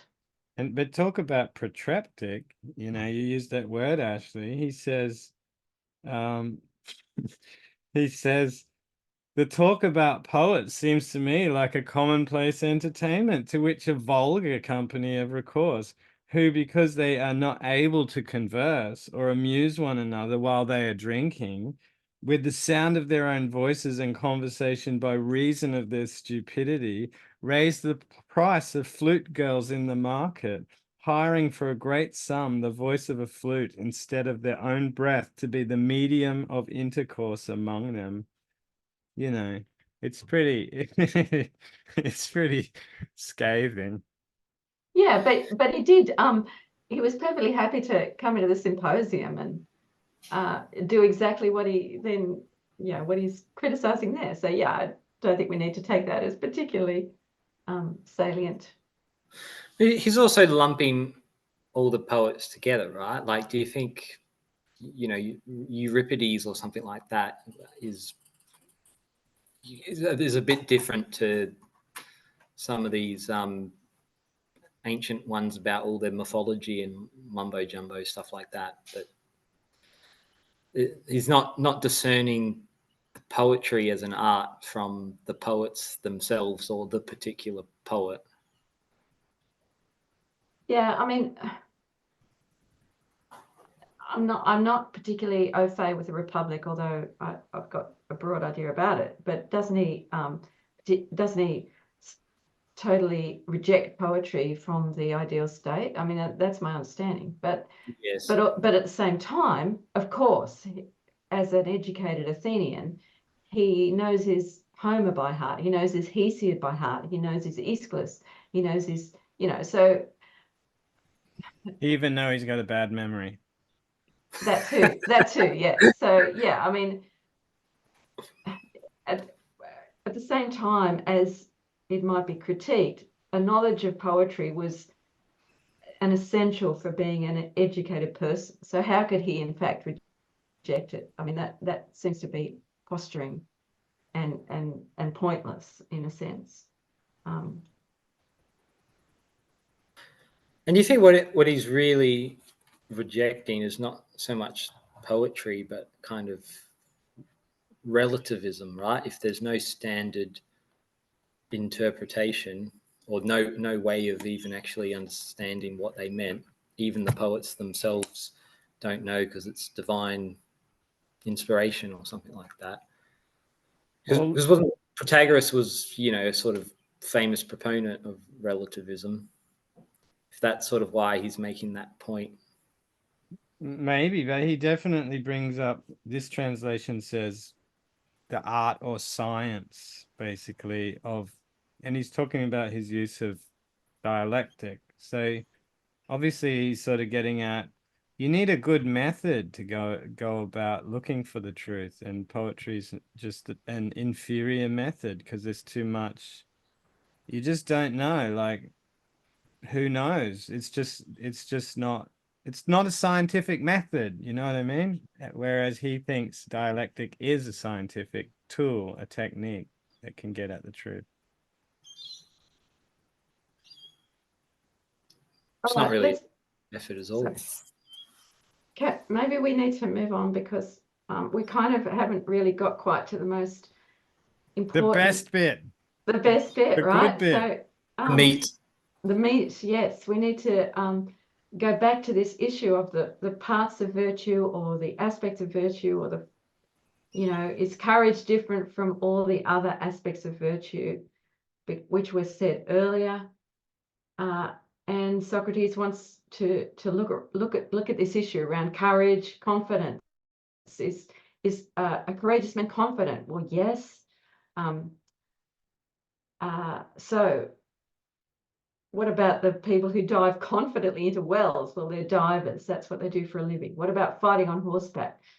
Obviously, riders are going to be more confident about that than non-riders. Is confidence the same as courage? Not exactly. And so Protagoras fights back a bit at Socrates. He says, "You are doing a poor job of remembering what I said when I answered your question, Socrates. When I was asked if the courageous are confident, I agreed. I was not asked if the confident are courageous." So again, we have this issue around the Venn diagrams. Is there a perfect match between confident and courageous? No, but there's some kind of overlap. Then we have an issue around, well, are the strong powerful? Yes, maybe. Protagoras says. And then do we have, are we able to admit that wisdom is strength? Maybe in some aspects. What about power? Strength and power are not the same thing. Power derives from knowledge and also from madness and passion and emotion. Strength comes from nature and proper nurture of the body. So I think Protagoras is making quite a good point here that there are kind of overlaps with these concepts, but they're not identical. But Socrates wants to do it his way, of course.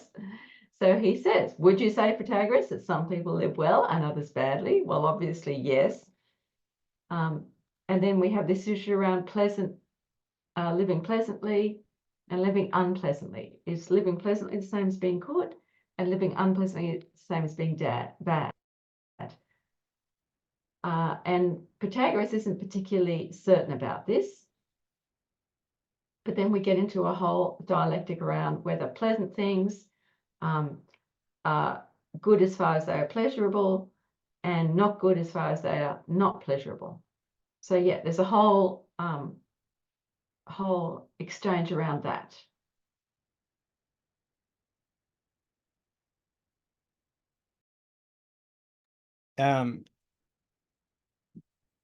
Which bit do you want to comment on there? Because obviously I'm quite interested in the bit where he starts to unpack what I think is the common opinion, and that's coming up. Well, yeah, go ahead, Courtney. Well, he says here, having seen what I think there's a spelling mistake in here. Having seen what your opinion is about good and pleasure, I am minded to say to you, uncover your mind to me, Protagoras, and reveal your opinion about knowledge, that I may know whether you agree with the rest of the world. Now, the rest of the world are of the opinion that knowledge is a principle, not of strength, or of rule, or of command. Their notion is that a man may have knowledge, and yet that the knowledge which is in him may be overmastered by anger or pleasure or pain or love or perhaps fear, just as if knowledge were a slave and might be dragged about anyhow. So the common opinion is that you can know things, you can know right and wrong, or good and bad, but you act otherwise because you are overwhelmed by pleasure. That's the common opinion. But he says, now, is that your view, or do you think that knowledge is a noble and commanding thing which cannot be overcome and will not allow a man, if he only knows the difference of good and evil, to do anything which is contrary to knowledge, but that wisdom will have strength to help him? And of course, Protagoras agrees with him and says, not only that, but I above all men am bound to say that wisdom and knowledge are the highest of human things. So in a way, sorry, I muted myself. This is the seed of that really important idea in Socrates that the Stoics obviously want to pursue,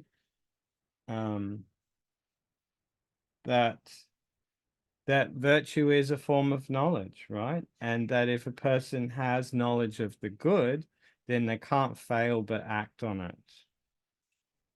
Yeah, it's a hugely important point. And so you have got Aristotle, who disagrees with this approach, right? So Aristotle maintains that there is such a thing as akrasia, weakness, which means that somebody knows what the right thing to do is, but they don't do it. Whereas for Socrates, no, if somebody knows what the right thing to do is, then they will do it.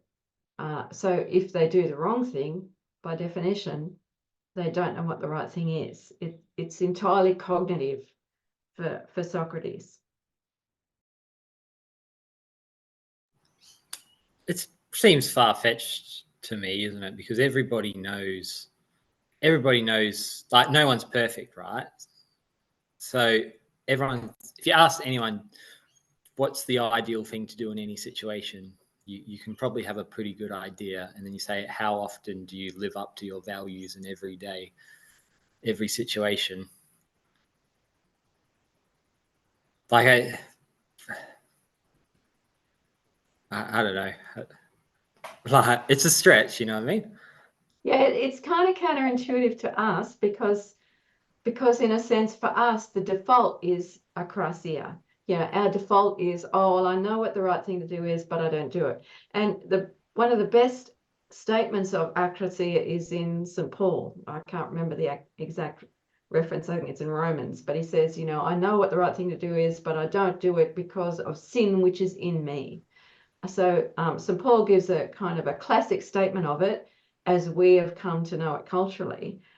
But if we go back a step to Plato and Socrates, yeah, he's convinced that if somebody knows what the right thing to do is, they're going to do it, and that if they don't do what the right thing is, that means that they didn't know what it was. And in its simplest form, he gives a good account of it. He says, but aren't you aware that the majority of the world are of another mind? You know, they think they're overwhelmed by pleasure, and that men are commonly supposed to know the things which are best and not to do them when they might. And most persons of whom I have asked the reason of this have said that those who did thus were overcome by pain or pleasure, or some of those affections which I was just now mentioning. Yes, Socrates, he replied, and that is not the only point about which mankind are in error.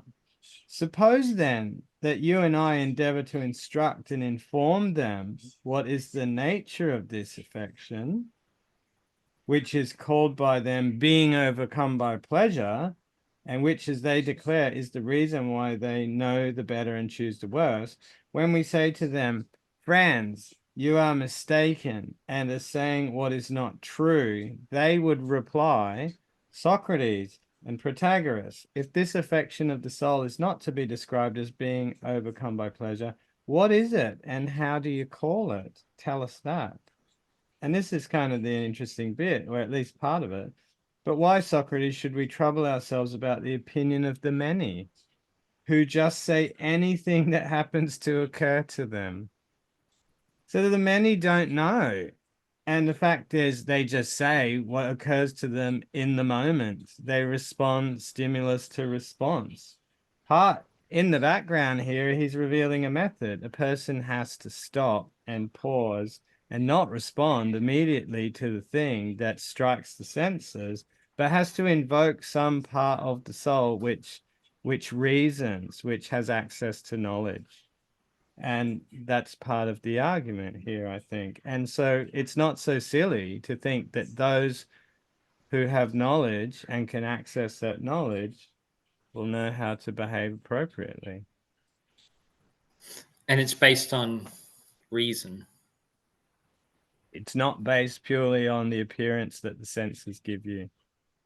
I mean, it's not like a kind of procedural knowing, right? Like in the same way we have knowledge of how to ride a bicycle. Once you have that knowledge, you can't not know how to ride a bike. It's reason, it's explicit beliefs or some kind of explicit knowledge or cognitions, whatever you want to call it. Well, I think it actually is exactly like learning to ride a bike. So just in the same way as proverbially, if once you've learned to ride a bike, you know how to do it. Once you have cognitively accessed the virtuous approach, you don't lose that. So I think, I think it's very much like riding a bike. Yeah, you can't then go and ride a bike badly or forget how to ride a bike intentionally. But he really doesn't make that clear though, does he? Like, if you know, because I also think of in a way that, like, if you think about like developmentally, right? Like once you grow past a certain age, we know how to not have temper tantrums when we don't get what we want, and so we can't regress to a 2-year-old chugging a tanty in the supermarket or anything like that. But to say, oh, we've gone through a transformation and developed ourselves, but to say, oh, well, it's through reason, and if we can impart this reason and or something, like I like the way he describes it. I don't. Well, reason clearly here is knowledge of the good. Virtue is knowledge of the good and how to act according to that knowledge. And so that's kind of what virtue is. So to ride a bike virtuously, I guess, is to form an opinion in your mind that to ride the bike would be good. So you get on the bike and you start riding it. It would be absurd to go, well, no, I was confused. It's not good to be riding the bike. Actually, I'm riding the bike badly, and you stack it and crash. That's not exactly what goes There's on. no knowledge involved in riding a bike, right? It's just experience or skill. Like, there's nothing anyone can say to you if you've never ridden a bike before. There's no equations, or there's nothing anyone can say or impart, or nothing. Like, the only way to learn is through experience. But there's a wisdom to knowing how to ride a bike. And also, someone can ride a bike better than someone else. So you could be an excellent bike rider. So what's the difference between an excellent bike rider and an average bike rider or a beginning bike rider? Well, obviously, he has a virtue at riding the bicycle. Well, I mean, what's the excellence of bike riding? Is to But I mean, ride it well. yeah, I mean, there's a cognitive element, but there's also muscle memory, obviously. So, but both of those things go in tandem. So, but yeah, I mean, I think there's this aspect in which it's a knack, and that brings us back to the Gorgias. Remember, there was an argument around, well, certain kinds of knowledge or expertise are actually knacks, which means it's something you learn how to do and then you can do it. And that's, I think, probably riding a bike falls into that category. On the other hand, it is a knowledge. It's until you've learnt it, in a sense, you can't do it. And it's the same with driving a car or playing tennis or bowling leg breaks. Until you've learnt that skill, you can't do it. So that's very much the territory that we're in when it comes to acting, sort of apprehending virtuous action and then undertaking it. Yeah, I guess you're right, Judith. I mean, I was probably going off on the wrong track there, so sorry about that. But you're right. I think you're right. I think things like bike riding and that would be a knack. But knowing when to ride the bike, for example, might be more invoking this idea of virtue, because virtue, he's really talking about things like wisdom, courage, justice, temperance, and not bike riding specifically. And he's really exploring, like, well, what do those things all have in common? Well, they're a form of knowledge, and they involve things like knowing, like right in this, at the end of this argument, for example, we can look at that right now if you like. He says the difference between a coward and a courageous person is not necessarily that they both won't run into battle. But the difference between them is that the courageous person knows that there's nothing to fear because there's nothing dangerous there. Whereas the person who's cowardly might run into battle, but they have the belief that they're running into danger. So that's the virtue, is for the courageous person. They understand that the only evil, and I guess maybe I'm drawing on the Stoics a bit here, is the only evil is the misuse of reason, not running into battle where you might get injured or hurt.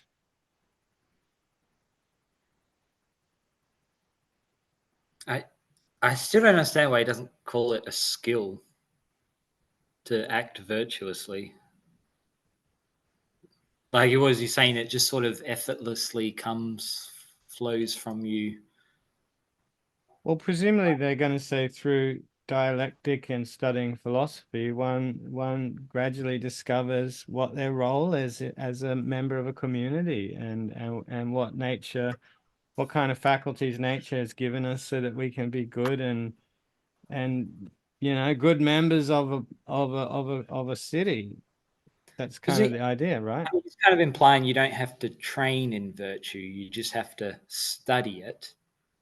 If all you need is knowledge, you don't have to practice or exercise or doing, the kind of ascesis kind of what exercises to development. You'll just just do a bunch of dialectic, and then, oh, I'm brave now.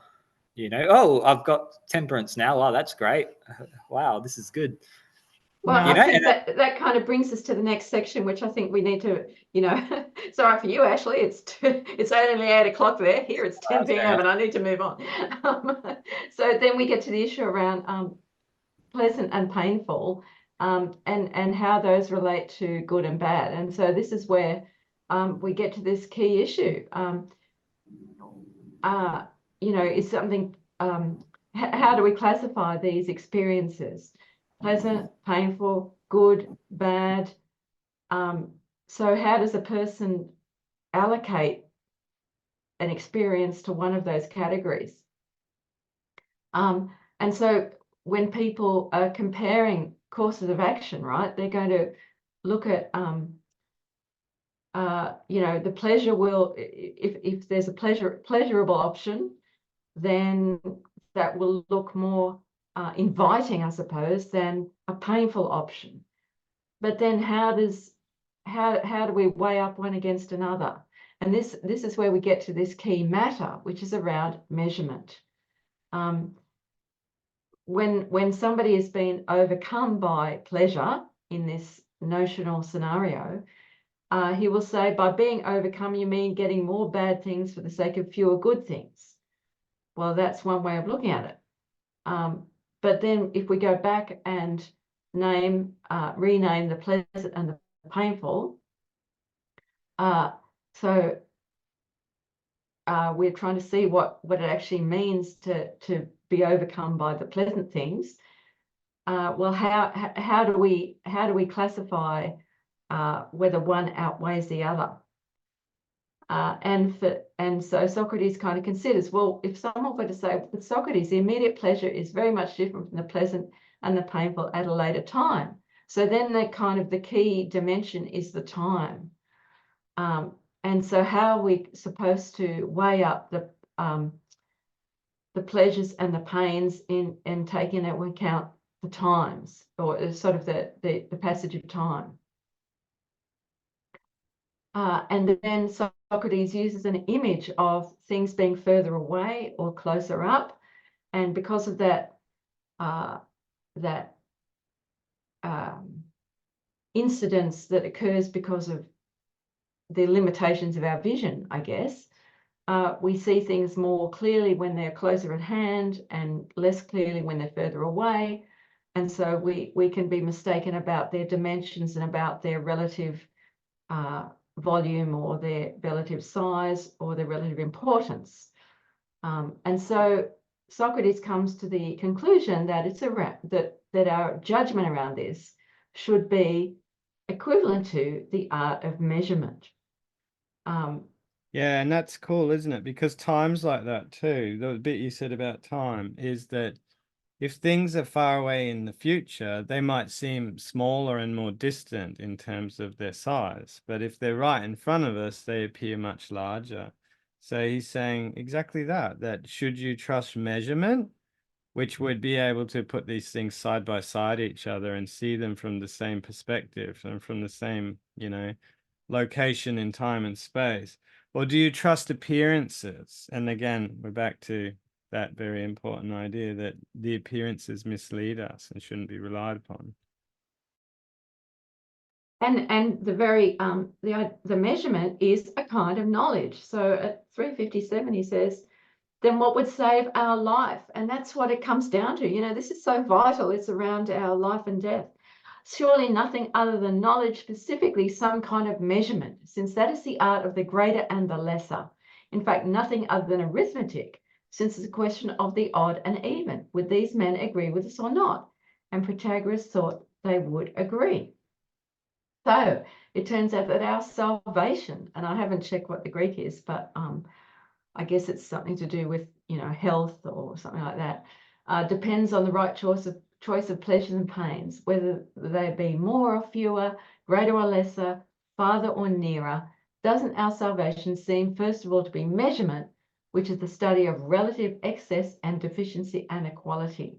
And since it is measurement, it must definitely be an art and knowledge.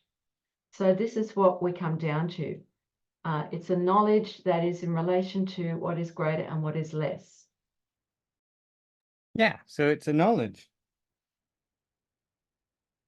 And like you said, if it was a choice of odd or even, I take that to be, you know, between measurement or the senses, appearances, and if your salvation was, or, you know, the meaning of your life was at stake, which one are you going to go for?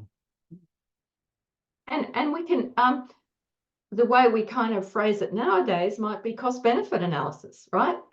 Because we measure the costs and the benefits of a course of action. That's exactly what we do. That's how governments supposedly weigh up the options, you know, that they're going to invest in. It's around costs and benefits. And we have formulas that allow us to apply a discount to future benefits as against present costs. It's all around this issue. Socrates is absolutely right. And it's the objective view rather than falling into what pleasure and pain subjectively wants to charm you with. You have to look at it in terms of, you know, what do these things look like side by side? It's about excess and defect. Which one's greater? Which one's smaller? Which one has more pleasure in the long term or long run? Which one's only short term, you know? Yeah, it makes perfect sense to me too. It's definitely a knowledge of measurement. Makes perfect sense if you're crunching a spreadsheet, right? But if you like, how consistent is this with your experience? You know, if you've opened that packet, totally consistent. Well, what about undergoing surgery, right? Surgery is a total risk. You know, you could die under the general anesthetic, but we undergo surgery because, and he actually uses the example of surgery somewhere in there. We undergo surgery because the pain and the damage to our tissues or whatever is worth it for the long-term benefit. It's completely around weighing up pleasures, pains, benefits, and costs. Yeah, and I mean, So you meet a lot of drug addicts who are a good example of this too. if I open a packet of Tim Tams, right, and I said, take one bite and put it back in the packet, right, and then I'm going to walk out of the room, and I'm going to come back tomorrow, and I expect exactly the same amount of Tim Tams, or right, whatever, some kind of situation like this. You're going to take the bite of half a Tim Tam, and then you're going to do a cost-benefit analysis of. They literally do cost benefit analysis with drug addicts. They do a decisional balance and they go, in one side, let's put all the reasons, you know, what are the advantages to continuing to use? What are the advantages of stopping use? What are the disadvantages of continuing to use? What are the disadvantages to stop using? And then they map it all out. And then they go, now, what do you think?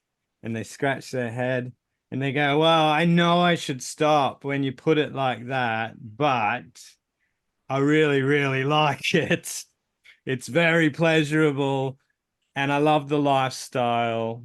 And it depends how much damage has been done to their life before they actually are swayed by the argument of the cost benefit analysis. But when they've lost their kids and they've got cirrhosis and all that, they're much more likely to go, you know what, I regret that. I fucked up. What I should have done is done a cost benefit of analysis and put pleasure out of it and instead focused on, you know, which one was larger and which one was smaller, which one was actually going to make me happy in the long run and which one was going to make me miserable and destroy me. That kind of idea. Right. But once again, right, that's still a cold moment, right? When you're at the peak of hot temptation, that's when you need skills to be able to deal with those situations, right? So like the what do they call it? Urge surfing or something like that, right? That's like a skill they teach to addicts. Yeah, but first you need to have the knowledge of what's good for you. Right, sure. Yeah, you do. But you got to apply that knowledge to be virtuous, right? Or else it won't translate into taking virtuous actions.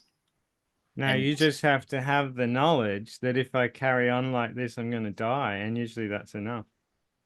I mean, I hear Christians say that sort of stuff as well. Well, if you just know about Jesus, then you'll be a good person, right? Like it seems a bit naively optimistic that you can just solve all your problems by knowing what is good. No, but from a law of parsimony, for example, like why do you need to add something more complex to a very simple equation? If you know what the good is, then you do it. If you know that eating marshmallows is something you enjoy doing and it gives you the advantage of, pleasure, then you do it. You can still have a poor understanding of what the good is and still move towards it. That's kind of Socrates' whole point around the role of ignorance. But I know it's getting late and Judith probably wants to wrap it up. Why don't we can bring that up next time? That's an interesting topic. And maybe we can do a discourse that focuses more on that, if you can recommend one, Judith.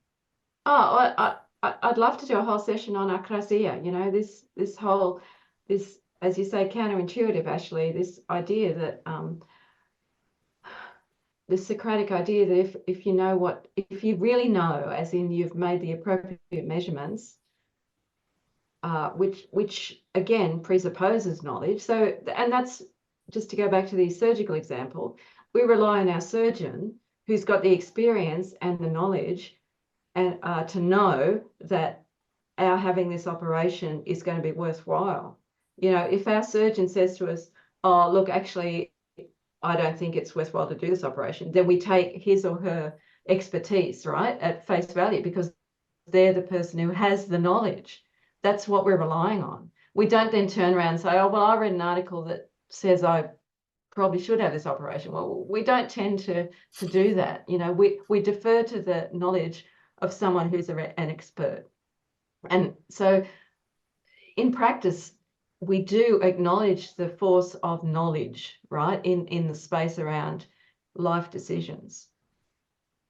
Although we don't do it reliably and universally. And that's why we have this so-called problem of akrasia. So yeah, I'd be happy to do a whole session on do we do wrong or take the wrong path knowingly, or do we do it only because we don't have the knowledge and the appropriate measurements?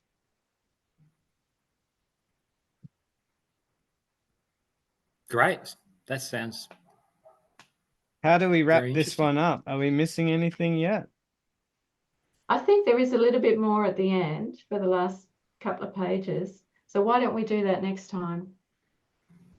Oh, okay, so we'll finish off this argument next time. Is that what you're saying? Is that okay? Yeah, totally. And why don't we then continue this argument a bit more in full, and maybe we can also discuss the akrasia Yeah. thing. So there's a couple of, if I kind of get the time to it, there's a couple of texts from Aristotle that would be relevant. So I'll try and put those up. Yeah, well, there you go. That's awesome. Well done. We'll do that. Well, that sounds like a date, and it's sorted, right? Oh, thanks, Cody. Thanks, Ashley. Thanks, Carl. Thanks. It was really stimulating. I like it when we get to talk it out, and that we don't all necessarily agree. I bet you thought I was going to agree with everything, didn't you, Judith? I don't know. I mean, I don't expect everyone to agree with my passion for the Protagoras, but that's okay. All right. Nice to see you all. Take it easy, Ashley. Yeah. Bye. Bye, Kyle. Tracy Grimshaw. Bye.